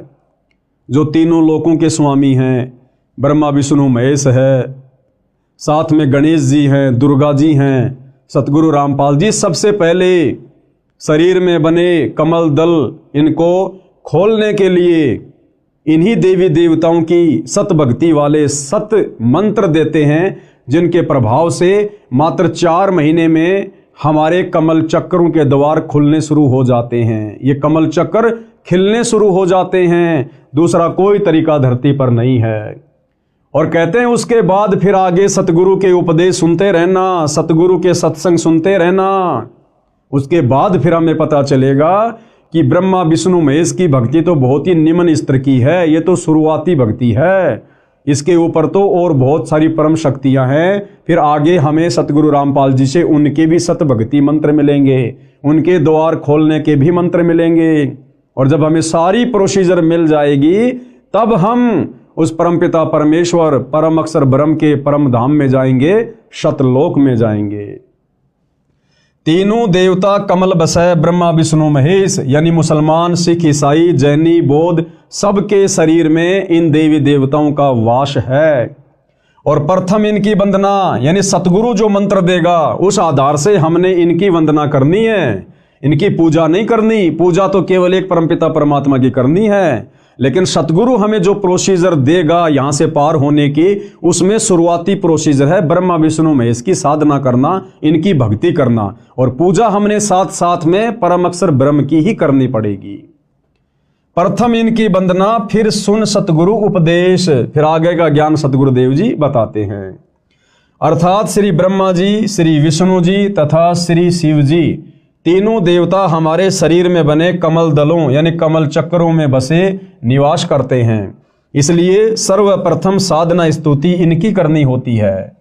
इनसे ऊपर की साधना तत्वदर्शी संत यानी सतगुरु से सुनो, फिर सुन सतगुरु उपदेश। आगे क्या कह रहे हैं पूज्य गुरुदेव भगवान? अब सुनो सतगुरु के द्वारा बताई नीचे व ऊपर की साधना का ज्ञान। सबसे पहले हमारे मनुष्य शरीर में, चाहे स्त्री का हो या पुरुष का हो, उसमें कौन से कमल चक्र कहाँ हैं, उन कमल चक्रों में किन किन देवताओं का या देवियों का वास है, अब ये विस्तार से समझाया जा रहा है, बताया जा रहा है। नंबर 1, मूल कमल। इसको मूल कमल कहो चाहे मूल चक्र कहो। मूल कमल में देवता श्री गणेश जी का निवास है। चाहे हिंदू का शरीर हो चाहे मुसलमान का, विश्व में जितने भी मानव शरीरधारी स्त्री पुरुष हैं, उन सब के शरीर की रचना एक समान है। तो मूल कमल में देवता श्री गणेश जी का निवास है। इसकी 4 पंखुड़ियां हैं। इसके प्रवेश द्वार को खोलने का एक मंत्र है, जो श्री गणेश जी की साधना करने का मूल मंत्र है, जिससे श्री गणेश जी तुरंत फल देने लगता है। जीव आत्मा के लिए प्रवेश द्वार खोल देता है। फिर आत्मा स्वादिष्टान चक्र यानी स्वाद चक्र की ओर चलती है, क्योंकि जीव आत्मा को उस लोक में जाना है जिसमें परमात्मा रहता है, जहां जाने के पश्चात भगत यानी साधक लौटकर संसार में नहीं आता है। फिर दूसरे नंबर का चक्र है स्वाद कमल या स्वाद चक्र। इसको स्वादिष्टान कमल चक्र भी कहा जाता है। इस कमल की 6 पंखुड़ियां हैं। श्री ब्रह्मा जी तथा उनकी पत्नी सावित्री जी का निवास है। स्वाद चक्र में किन किन देवी देवताओं का वास है? श्री ब्रह्मा जी का और उनकी पत्नी श्री सावित्री जी का। इसके द्वार को खोलने का मंत्र है, जिसकी साधना यानी जाप करने से यह द्वार ब्रह्मा जी खोल देते हैं। जीवात्मा फिर ऊपर को नाभि कमल की ओर चलती है। अब भाइयों और बहनों, जब तक हमें इन देवी देवताओं के सच्चे भक्ति मंत्र नहीं मिलेंगे, तब तक ये अपना द्वार जीव आत्मा को आगे जाने के लिए खोलकर नहीं देते हैं। जिस प्रकार भाइयों और बहनों, हम भैंसे को कितना ही भैंसा भैंसा कहें, वो हमारी तरफ पलटकर देखता भी नहीं है, लेकिन उस भैंसे का एक मूल मंत्र है। उसको धीरे से कह दो उर्र ही, तुरंत पलट के देखेगा कहां से आवाज आई।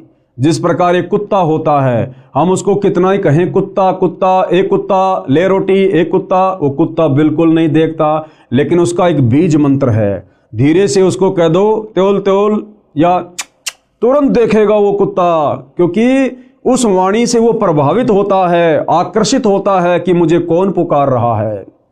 इसी प्रकार भाइयों और बहनों, वर्तमान में पूरा का पूरा हिंदू समाज, मुसलमान समाज, सिख और ईसाई समाज, इनके धर्मगुरुओं ने जैसे भी शास्त्र विरुद्ध साधना इन भाई बहनों को दी हुई है, इस साधना से हमारे शरीर में बने कमल चक्रों में इन देवी देवताओं के द्वार नहीं खुल सकते। खाली राधे राधे बोलने से, हरे रामा हरे कृष्णा करने से, जय गणेश देवा करने से, ओम जय जगदीश हरे करने से, ये तो इनके नाम है। जैसे भैंसे को भैंसा भैंसा को नहीं देखेगा, कुत्ते को कुत्ता कुत्ता को नहीं देखेगा, इसी प्रकार आप इन देवी देवताओं के कितने भी नाम जपो, ये आपकी तरफ ध्यान भी नहीं देंगे। परंतु इन देवी देवताओं को पुकारने के, इनको आकर्षित करने के कुछ मूल मंत्र हैं, बीज मंत्र हैं, जो केवल वर्तमान में धरती पर सतगुरु रामपाल जी के पास हैं। और जब हम उन मंत्रों का जाप करेंगे तो ये हमारे लिए वो द्वार भी खोल देंगे, और ये हमारी हर आवश्यकता को परमपिता परमेश्वर जी के आशीर्वाद से पूरा करेंगे, पूरा। तीसरा है नाभि कमल, नाभि चक्र। इसकी 8 पंखुड़ियां हैं। इसमें श्री विष्णु जी तथा इनकी पत्नी श्री लक्ष्मी जी का निवास है। इसका द्वार भी बंद रहता है। इसे खोलने का भी एक मंत्र है, जिसका जाप करना होता है, जो इन देव देवी को शीघ्र प्रभावित यानी प्रसन्न कर देता है। ये भी जीवात्मा के लिए द्वार खोल देते हैं। फिर जीवात्मा हृदय कमल की ओर ऊपर को चलती है। चौथे नंबर पर है हृदय कमल, हृदय चक्र। इसकी 12 पंखुड़ियां हैं। इसमें श्री शिव जी तथा इनकी पत्नी श्री पार्वती जी का निवास है। इसका द्वार भी बंद रहता है। इस द्वार को खोलने का एक मंत्र का जाप करना पड़ता है। यह मंत्र इन देव देवी को विशेष आकर्षित करता है। ये प्रसन्न होकर मार्ग दे देते हैं। फिर आत्मा ऊपर को कंठ कमल की ओर चलती है। पांचवा चक्र है कंठ कमल। इसकी 16 पंखुड़ियां हैं। इसमें श्री देवी दुर्गा जी यानी अष्टंगी का निवास स्थान है। जो भाई बहन माता जी के नवरात्रि करते हैं, मंदिरों में जाते हैं, जागरण करते और करवाते हैं, इस विधि से तो लाख जन्म भी माता जी प्रसन्न नहीं होती, उल्टा रुष्ट होती है। और ना ही शरीर में बना माता जी का वो चक्कर खुलता है। वो कैसे खुलेगा? वो वास्तविक मंत्र क्या है जिसका जाप करने से माता जी शीघ्र हमें लाभ देती है, हमारे ऊपर प्रसन्न होती है, हमारी आत्मा के कल्याण के लिए, मोक्ष के लिए अपने उस द्वार को, चक्कर को खोल देती है। वो मंत्र आज पूरी पृथ्वी पर केवल सतगुरु रामपाल जी के पास है, जिन मंत्रों का हम लाखों की संख्या में उनके भगत रोजाना सुमरण करते हैं। इसका भी द्वार बंद रहता है। इसको खोलने का भी एक मंत्र है जिसका जाप करना होता है, जिससे वश होकर, आकर्षित होकर यानी प्रसन्न होकर श्री देवी जी यानी दुर्गा जी जीवात्मा के लिए द्वार खोल देती है। फिर जीवात्मा ऊपर को, आगे को त्रिकुटी कमल की ओर चलती है। फिर कौन से कमल की यात्रा करती है जीवात्मा? त्रिकुटी कमल की। नंबर 6 त्रिकुटी कमल। त्रिकुटी कमल या चक्र, इसकी 2 पंखुड़ियां हैं। एक का रंग काला है, दूसरी का सफेद है। सफेद में परम अक्षर ब्रह्म यानी कबीर देव संत रूप में विराजमान है, यानी सतगुरु रूप में विराजमान है, सतगुरु उपाधि है। काले रंग वाली में काल ब्रह्म भी संत रूप में विराजमान है। वह भी परम अक्षर ब्रह्म जैसा रूप धारण करता है ताकि जीवों को भ्रमित करके अपने जाल में रख सके। इस स्थान पर पहुंचने के पश्चात जीवात्मा समझो ऐसी स्थिति में पहुंच जाती है जैसे कोई विदेश गया हो और स्वदेश लौटने के लिए एयरपोर्ट यानी हवाई अड्डे पर पहुंच जाता है। वहां से जहां जहां जाना होता है उसको उसी वायुयान में बैठा दिया जाता है। यहां से सीधा जीवात्मा को धर्मराय यानी न्यायाधीश यानी तीनों लोकों में जो सबका अकाउंट करता है, न्यायाधीश जिसको धर्मराय धर्मराज भी कहते हैं, उसकी दरगाह यानी न्यायालय में यानी उसके ऑफिस में ले जाया जाता है। वहां सबका धर्म कर्मों व पाप कर्मों का हिसाब लेखा जोखा होता है। इसके बाद जैसे कोई श्री विष्णु जी का भगत है उसको विष्णु जी के लोक में भेजा जाता है। जो श्री शिव जी का उपासक है उसे शिव जी के लोक में भेजा जाता है। जो अन्य देवता का पुजारी है उसे उसके पास भेजा जाता है। जो माता श्री देवी दुर्गा जी का साधक यानी भगत है, साधिका है, उसे श्री देवी जी के लोक में भेजा जाता है। अन्य जो पापी हैं उनको नरक या अन्य प्राणियों के शरीरों में भी कर्मानुसार भेज दिया जाता है। और जिन लोगों ने खाली ब्रह्मा विष्णु महेश तक की साधना की, माता जी तक की साधना की, वो भाई और बहनों उनके लोकों में कब तक रहेंगे? जब तक उन्होंने मनुष्य जन्म में रहकर जैसा भी दान पुण्य किया, धर्म किया, भक्ति की, जितनी उन्होंने अपनी भक्ति वाली बैटरी चार्ज की, तब तक ही वो आत्माएं श्री ब्रह्मा के लोक में, श्री विष्णु के लोक में, श्री शिव जी के लोक में, गणेश जी के लोक में, माता जी के लोक में थोड़े बहुत समय के लिए रह सकते हैं।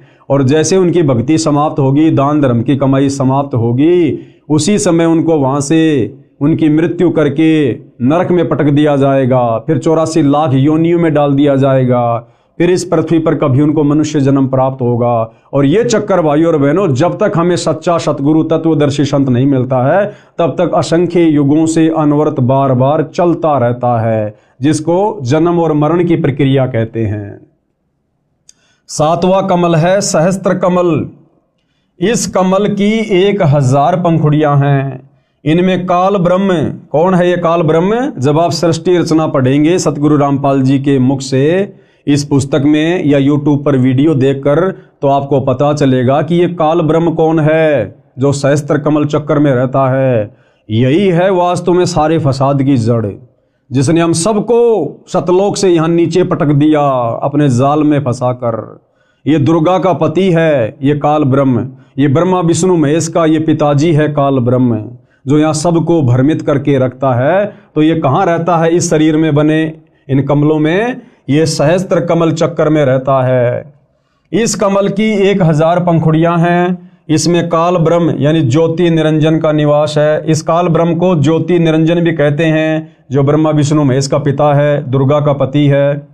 यह कमल ब्रह्मलोक का चैनल है। ब्रह्मलोक में जाने का प्रवेश द्वार ब्रह्मरंध्र कहलाता है। ये भी बंद रहता है। इसको खोलने का 2 अक्षर का मंत्र है, उसका जाप करना होता है।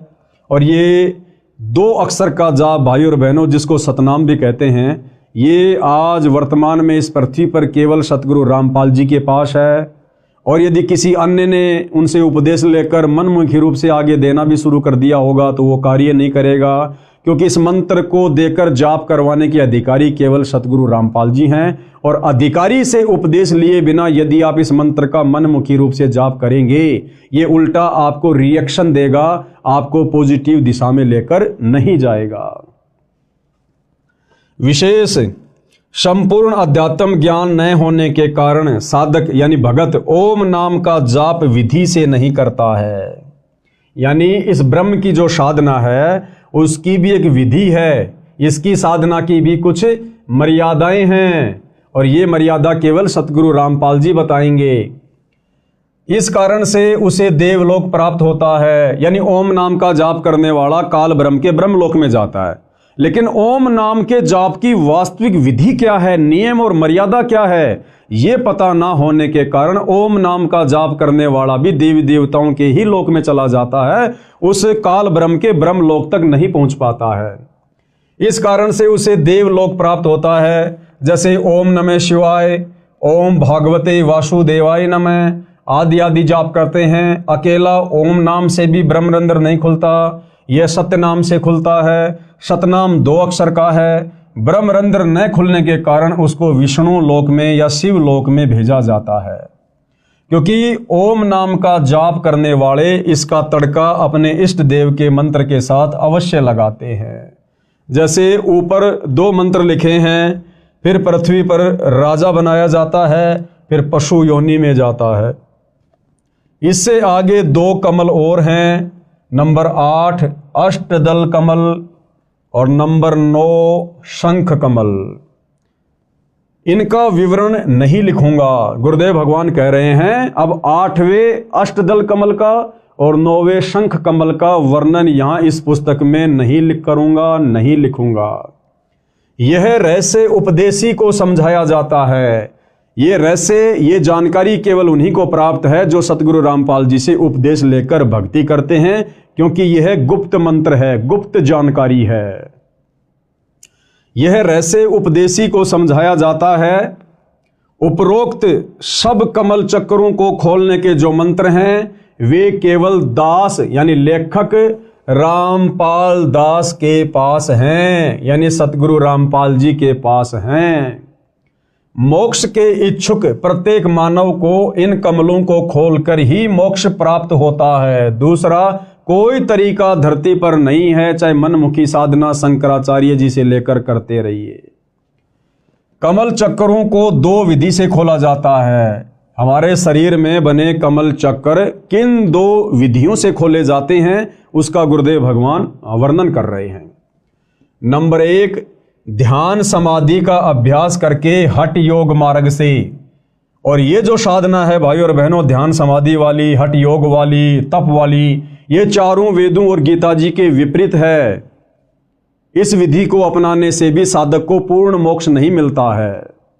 ये विधि अति कठिन है, आम आदमी इस विधि को नहीं कर सकता। एक जीवन में 1 या 2 कमल चक्कर खुल पाते हैं। इसके विषय में पूरी जानकारी नहीं होने से साधक यानी भगत उसी एक कमल चक्कर में आसक्त होकर वहां का नज़ारे देखने लग जाता है। कुछ सिद्धियां प्राप्त हो जाती हैं, उन्हीं से प्रसिद्धि प्राप्त करके जीवन नष्ट कर जाता है। दूसरी विधि क्या है इन शरीर में बने कमल चक्रों को खोलने की? नाम के जाप से। दूसरी विधि क्या है? मंत्र जाप से, नाम जाप से। नामों का जाप करके सब कमल खोले जाते हैं। ये विधि सरल व शास्त्रोक्त होने से कारगर है, यानी ये शास्त्र विधि के अनुसार है। इस विधि को आम आदमी आसानी से कर सकता है। ये कार्य करते करते भी की जा सकती है, यानी मंत्रों का जाप अपना दैनिक कार्य करते करते भी किया जा सकता है। जो सूक्ष्म वेद में बताया है, गरीबदास जी ने कहा है, नाम उठत नाम बैठत नाम सोवत जागबे, नाम खाते नाम पीते नाम सेती लागबे। यानी ये विधि शास्त्रों के अनुसार भी है, ये विधि सहज भी है और ये विधि अंत में कारगर भी है। इस विधि से भी हमारे शरीर में बने कमलों को खोला जाता है। और गुरुदेव कहते हैं कि इस विधि से जाप आप अपना दैनिक कार्य करते करते भी कर सकते हैं। ड्राइवर अपनी गाड़ी चला रहा है और आसानी से इन मंत्रों का जाप भी कर सकता है। देखो, ड्राइवर गाड़ी चलाता है और आगे पीछे वालों से बातें भी करता रहता है, गप्पे भी मारता रहता है। इसी प्रकार वो गप्पे ना मारकर, इधर उधर की बातें ना करके सच्चे सतगुरु से उपदेश लेकर इन मंत्रों का वो सुमरण भी कर सकता है अपने मन ही मन में, या धीरे धीरे बोलकर, और अपनी गाड़ी भी चला सकता है। जैसे बहुत सारे भाई बहन गाड़ी चलाते रहते हैं, साथ में धीरे धीरे गाने वाने भी गाते रहते हैं। तो गाने वाने ना गाकर सच्चे सतगुरु से इन मंत्रों का उपदेश लेकर अपनी गाड़ी भी चलाओ, अपने मंत्रों का भी जाप करो। इसलिए कहते हैं, नाम उठत नाम बैठत नाम खाते नाम सोते, यानी इन मंत्रों का हम दैनिक कार्य करते करते बड़ी आसानी से जाप कर सकते हैं और हर प्राणी इस विधि से भक्ति आसानी से कर सकता है। नाम उठत नाम बैठत नाम सोवत जागरे, नाम खाते नाम पीते नाम सेती लागबे। यानी उठते बैठते सोते जागते खाते पीते काम धंधा करते करते भी हम ये भक्ति कर सकते हैं। इतनी आसान भक्ति हमें सतगुरु रामपाल जी ने वर्तमान में प्रदान की है। अर्थात नाम का जाप कार्य करते करते किया जा सकता है। यजुर्वेद अध्याय 40 मंत्र 15 में कहा है। अब देखो, यजुर्वेद अध्याय 40 मंत्र 15 में भी ये विधि बताई गई है। अब बताओ भाइयों और बहनों, हमारे धर्म गुरुओं ने तो हमारे को कभी भी ये विधि नहीं बताई, क्योंकि हमारे धर्म गुरुओं को स्वयं इस विधि से भक्ति का ज्ञान नहीं था। अब सतगुरु रामपाल जी ने आकर पूरा रहस्य उजागर किया है। तो यजुर्वेद अध्याय 40 मंत्र 15 में क्या कहा गया है? ओम कृत्यो शमर किल्बे शमर कृत्युम शमर, अर्थात ओम नाम का जाप कार्य करते करते कर, विशेष लगन यानी तड़प के साथ तथा मानव जीवन का मुख्य कर्तव्य मानकर जाप कर। और गीता अध्याय 8 श्लोक 5 व 7 में कहा है कि हे अर्जुन, तू युद्ध भी कर मेरा सुमरण भी कर। अब भाइयों और बहनों, युद्ध से कठिन कार्य कोई नहीं हो सकता। और जब युद्ध करते करते भी नाम सुमरण करने की सलाह दी गई है, तो आम व्यक्ति तो दैनिक जीवन के कार्य करते करते, जो कि युद्ध से बहुत ही आसान होता है, इन मंत्रों का जाप कर सकता है। विचार करो, क्या कह रहे हैं आगे गुरुदेव कि पुण्यात्माओं विचार करो, युद्ध से कठिन कार्य कोई नहीं होता। भक्ति उस दौरान भी की जानी चाहिए, अर्थात साधना नाम जाप वाली कारगर है। नाम का जाप 3 वर्ष के बच्चे से लेकर वृद्ध तक आसानी से कर सकता है। यानी परमेश्वर जी का विधान है कि जैसे ही बच्चा 3 वर्ष का हो जाए, उसको सच्चे सतगुरु की शरण से जोड़ देना चाहिए, उसको मंत्र उपदेश दिलवा देने चाहिए, क्योंकि 3 वर्ष का बच्चा हल्का फुल्का बोलने समझने लग जाता है। और जैसे भी टूटी फूटी भक्ति वो माता पिता को देखकर या उनके साथ साथ में करेगा, तो धीरे धीरे भक्ति की शक्ति उसके अंदर प्रवेश होना शुरू हो जाती है। अर्थात साधना नाम वाली कारगर है। नाम का जाप 3 वर्ष के बच्चे से लेकर बूढ़े तक आसानी से कर सकता है। कार्य करते करते भी कर सकता है, चलते फिरते भी कर सकता है, लेटा लेटा व बैठकर भी नामों का जाप कर सकता है। विशेष दूसरे शब्दों में मंत्र के जाप का ऐसे प्रभाव देवी देवताओं पर होता है जैसे सर्प ने डसने के लिए फन फैला रखा होता है। सर्प वश करने की विद्या जानने वाला यानी गारुड़ मंत्र बोलकर सर्प को विवश कर देता है, जिसके प्रभाव से सर्प अपना फन इकट्ठा करके रास्ता छोड़कर चल देता है। इसको परमेश्वर कबीर जी ने बहुत अच्छे तरीके से समझाया है। कबीर जैसे फनपति यानी सर्प, जैसे फनपति मंत्र सुन राखे फन सकोड़, ऐसे बीरा मेरे मंत्र नाम से काल ब्रह्म लेवे मुंह मोड़। एक गारुड़ होता है भाइयों और बहनों, वो कुछ मंत्रों को सिद्ध कर लेता है। और जो सर्प होता है अपना फन उठाकर जब किसी को डसने की स्थिति में होता है, तो गारुड़ जब उस मंत्र का बार बार जाप करता है तो सर्प के ऊपर उन मंत्रों का इतना प्रभाव होता है कि विवश होकर वो फणपति सर्प भी अपने फन को समेटकर और दूसरे रास्ते निकल लेता है। इसी प्रकार जब हम सतगुरुदेव भगवान के द्वारा दिए गए इन शतभक्ति मंत्रों का जाप करते हैं तो मोक्ष मार्ग में सबसे बड़ी बाधा जो ये काल ब्रह्म है, ज्योति निरंजन है, ये भी विवश हो जाता है हमारे को सतलोक का रास्ता देने के लिए। कबीर जैसे फनपति सरप मंत्र सुन राखे फन सकोड़, ऐसे बीरा मेरे मंत्र नाम से काल ब्रह्म लेवे मुंह मोड़। अर्थात कबीर परमेश्वर जी ने कहा है कि जैसे सर्प ने डसने के लिए फन उठा रखा होता है तो गारुड़ मंत्र जाप कर देता है, जिससे प्रभावित होकर सर्प फन इकट्ठा करके चला जाता है। ऐसे ही मेरे द्वारा दिए नाम मंत्र के जाप से काल ब्रह्म मुरझा जाता है, मार्ग नहीं रोक पाता। इसी प्रकार कमलों के मंत्र के जाप से ये सब देवी देव मार्ग छोड़ देते हैं। एक अन्य उदाहरण दे रहे हैं गुरुदेव भगवान हमें समझाने के लिए। जैसे गांव के व्यक्ति भैंस को गर्भ धारण करवाने के लिए भैंसे की खोज में जाते हैं, क्योंकि भैंसा कहीं घास चर रहा होता है। भैंस वाला भैंसे को बुलाने के लिए उसका मूल मंत्र बोलता है, जिससे भैंसा इतना प्रभावित होता है कि वह पूरी गति से उस मंत्र को बोलने वाले की ओर खिंचा चला आता है। फिर उसे भैंस दिखाई देती है, भैंस को गर्भ धारण करता है, उसका वह मंत्र है कुर्र कुर्र, जैसे हुर्र हुर्र कहते हैं ना अपन, उड़ रही। तो इस प्रकार से भैंसा तुरंत उस मंत्र के वशीभूत होकर दौड़कर चला आता है। और इसके विपरीत यदि हम उसको भैंसा भैंसा कहेंगे तो वो बिल्कुल भी नहीं देखता है। यदि भैंसा भैंसा बोलो तो भैंसा यानी झोटा बिल्कुल टस से मस नहीं होता।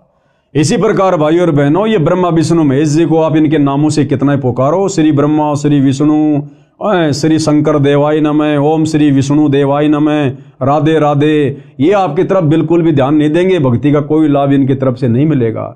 लेकिन जब हम इनके मूल मंत्र बीज मंत्र सतगुरु रामपाल जी को सतगुरु धारण करके करेंगे, सुमरण करेंगे, तो ये उस भैंसे की तरह वशीभूत होकर तुरंत अपने भगत की तरफ दौड़ पड़ेंगे कि क्या आपत्ति आ गई, इस आत्मा को किस वस्तु की आवश्यकता है। इसी प्रकार विष्णु विष्णु आदि नाम से श्री विष्णु देवता टस से मश नहीं होता, परंतु जो मंत्र दास बताता है यानी सतगुरु रामपाल जी हमें बताएंगे, उससे खींचा चला आता है और पूर्ण लाभ देता है। इस प्रकार अन्य देवों की स्थिति जानो। अध्यात्म मार्ग के कुछ नियम हैं जिनका पालन करना अनिवार्य है। अब भाई और बहनों, मान लो हमें सच्चे सतगुरु तत्वदर्शी संत सतगुरु रामपाल जी की सत भक्ति, उनकी शरण भी प्राप्त हो गई। उन्होंने हमें ये बीज मंत्र भी दे दिए, मूल मंत्र भी दे दिए इन समस्त देवी देवताओं को जिन जिन की हमें आवश्यकता है। और यदि हमने मर्यादा नहीं रखी, हमने नियमों में रहकर सतगुरु के वचन में रहकर इन मंत्रों का जाप नहीं किया, तो भी भाई और बहनों ये देवी देवता किसी भी प्रकार से उन मंत्रों का जाप करने से विवश नहीं होंगे, हमारी तरफ उनका खिंचाव बिल्कुल भी नहीं बनेगा।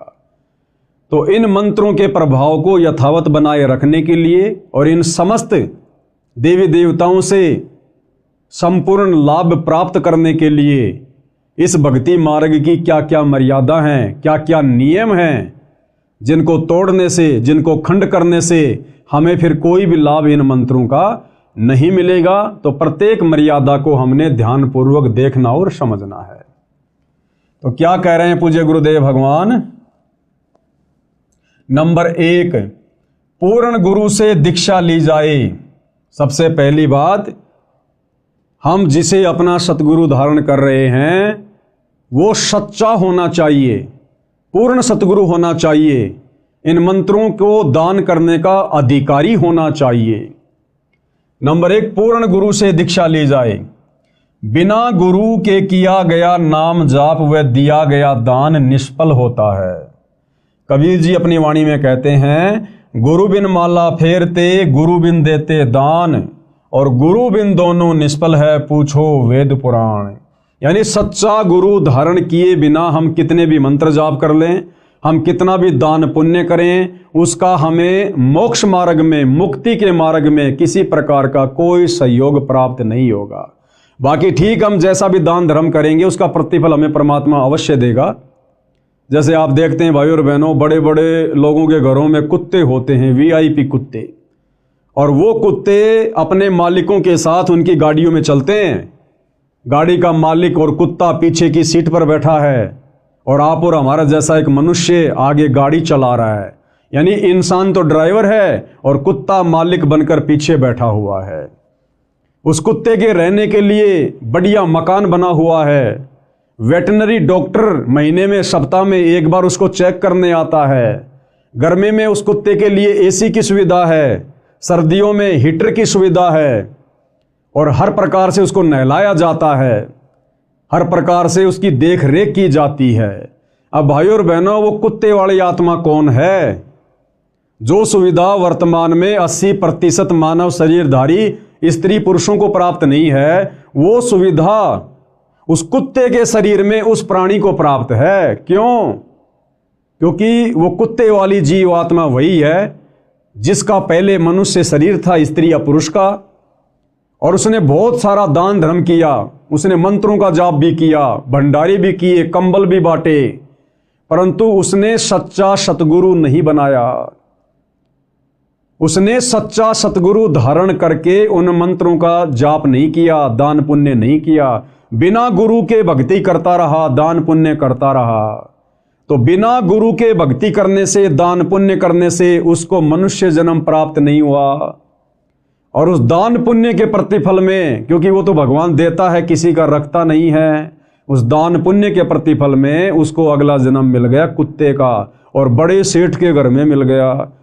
तो जो उसने मनुष्य जन्म में दान पुण्य किया था, उसका प्रतिफल उस सेठ के घर में कुत्ते के रूप में जन्म प्राप्त करके वो कुत्ता उठा रहा है।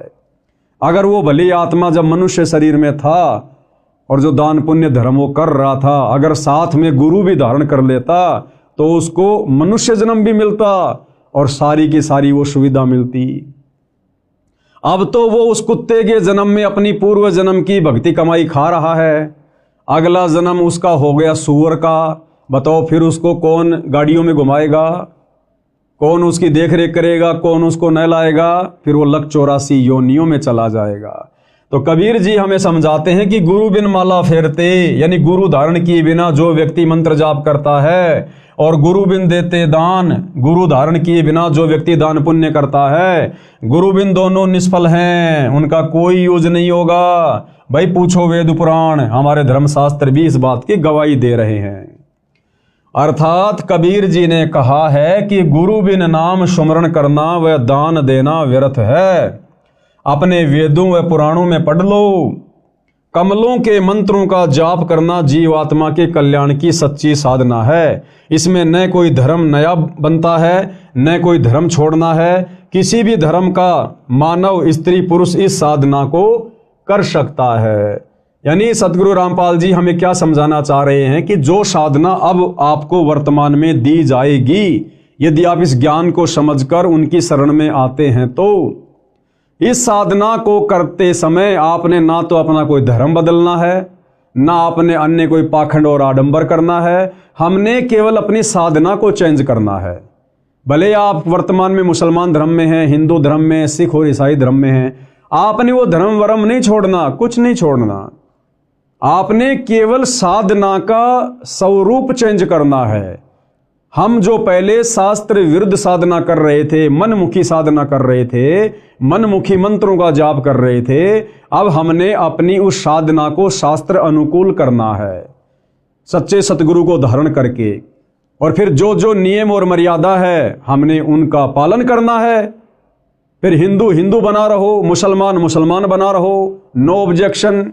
हमने केवल साधना चेंज करनी है, धर्म वरम कुछ भी चेंज नहीं करना, क्योंकि धर्म तो असल में फिर हमें समझ में आएगा कि कोई है ही नहीं, केवल एक मानव धर्म है। कमल के मंत्रों का जाप करना जीव आत्मा के कल्याण की सच्ची साधना। कैसे? इसको हम ध्यान से पढ़ेंगे। इसमें न कोई धर्म नया बनता है, न कोई धर्म छोड़ना है। किसी भी धर्म का मानव, स्त्री या पुरुष इस साधना यानी भक्ति को कर सकता है। वर्तमान में अधिकतर हिंदू समाज का कहना है कि रामपाल दास हिंदू धर्म का विरोधी है। ये सबसे पहले लोगों के दिलो दिमाग में आता है कि भाई सतगुरु रामपाल जी तो हिंदू धर्म के विरोधी हैं, वे तो हमारे देवी देवताओं की पूजा छुड़वाते हैं। नहीं भाई, ये हमारी सबसे बड़ी गलतफहमी है। अरे देवी देवताओं की पूजा, ब्रह्मा विष्णु महेश की पूजा सतगुरु रामपाल जी भला कैसे छुड़वा सकते हैं? ब्रह्मा विष्णु महेश की पूजा से, गणेश जी की पूजा से, देवी दुर्गा जी की साधना से तो ये भक्ति शुरू होती है। और इन देवी देवताओं के मंत्रों का जाप तो हम भगत, हम सतगुरु रामपाल जी के फॉलोवर अंतिम श्वास तक करते हैं और करते रहेंगे, क्योंकि हमारे शरीर में इन देवी देवताओं का निवास है, इनका वास है। तो सतगुरु रामपाल जी देवी देवताओं की साधना भक्ति छुड़वाते नहीं हैं, बल्कि इन देवी देवताओं की वास्तविक भक्ति करवाते हैं। जो भक्ति सतयुग में समाप्त हो चुकी थी, जो वास्तविक सनातनी साधना सतयुग में आगे चलकर समाप्त हो चुकी थी, वो साधना सतगुरु रामपाल जी सही तरीके से करवाते हैं। उनके सत्संग सुनते रहिए, पुस्तकें पढ़ते रहिए, एक एक चीज बिल्कुल क्लियर होती चली जाएगी। तो गुरुदेव भगवान उन आत्माओं की शंका का समाधान कर रहे हैं जो लोग कहते हैं कि संत रामपाल जी तो देवी देवताओं की भक्ति छुड़वाते हैं। ऊपर आपको एक चित्र के माध्यम से समझा दिया गया है कि हमारे प्रत्येक स्त्री या पुरुष के शरीर में इन्हीं देवी देवताओं का वास है, और उनके कमल चक्कर खोलने के लिए हमने उनके मंत्रों का जाप करना है। तो सतगुरु रामपाल जी तो उन्हीं का जाप देते हैं शुरुआती भक्ति में, जिसको प्रथम मंत्र कहते हैं। तो वो छुड़वाते नहीं हैं, वो इनकी वास्तविक भक्ति साधना बताते हैं। वर्तमान में अधिकतर हिंदू समाज का कहना है कि रामपाल दास हिंदू धर्म का विरोधी है। श्री ब्रह्मा जी, श्री विष्णु जी तथा श्री शिव जी की भक्ति छोड़ने को कहता है। इस विषय में आप स्वयं विचार करें कि क्या श्री ब्रह्मा जी, श्री विष्णु जी तथा श्री शिव जी की साधना छुड़वाई है या शास्त्र अनुकूल भक्ति बताई है? तो भाइयों और बहनों, शास्त्र अनुकूल भक्ति बता रहे हैं सतगुरु रामपाल जी, तो छुड़वा नहीं रहे। आगे क्या कह रहे हैं पूज्य गुरुदेव भगवान, हमने ध्यान से पढ़ने की आवश्यकता है। सभी धर्मों के मानवों को कर्म फल तीनों देवता ही देते हैं। तीनों देवता ब्रह्मा विष्णु महेश जी, जितने भी मानव शरीरधारी स्त्री पुरुष हैं, जैसी भी वो भक्ति करते हैं, जैसे भी वो कर्म कुकर्म करते हैं, उनका फल ये तीनों देवता ब्रह्मा विष्णु महेश ही देते हैं। अब वो किस विधि से देते हैं, कैसे देते हैं, क्या उसकी प्रोसीजर है, इसके विषय में भाइयों और बहनों ये पवित्र पुस्तक हिंदू साहिबान नहीं समझे वेद गीता पुराण, हम इसके तीसरे नंबर की वीडियो में कल आपको गुरुदेव भगवान के आशीर्वाद से समझाने का प्रयास करेंगे। और आज के वीडियो में हम यहीं पर विराम लेते हैं। कल रात्रि 9 बजे सभी भाई बहन फिर से मुझदास के Facebook page Pawan Das is live पर लाइव जुड़िए। और हिंदू धर्म जिस प्रकार से सनातनी पूजा के नाम पर भ्रमित है, काल के द्वारा ठगा जा रहा है, मनुष्य जन्म को दिन प्रतिदिन बर्बाद करता जा रहा है, हम कल के वीडियो में विस्तार से आगे इस मनुष्य जन्म की उपयोगिता के बारे में जानेंगे, समझेंगे। तब तक गुरुदेव भगवान हम सबको आज्ञा दे, आशीर्वाद दे। बंदी छोड़ सतगुरु रामपाल जी भगवान की जय हो।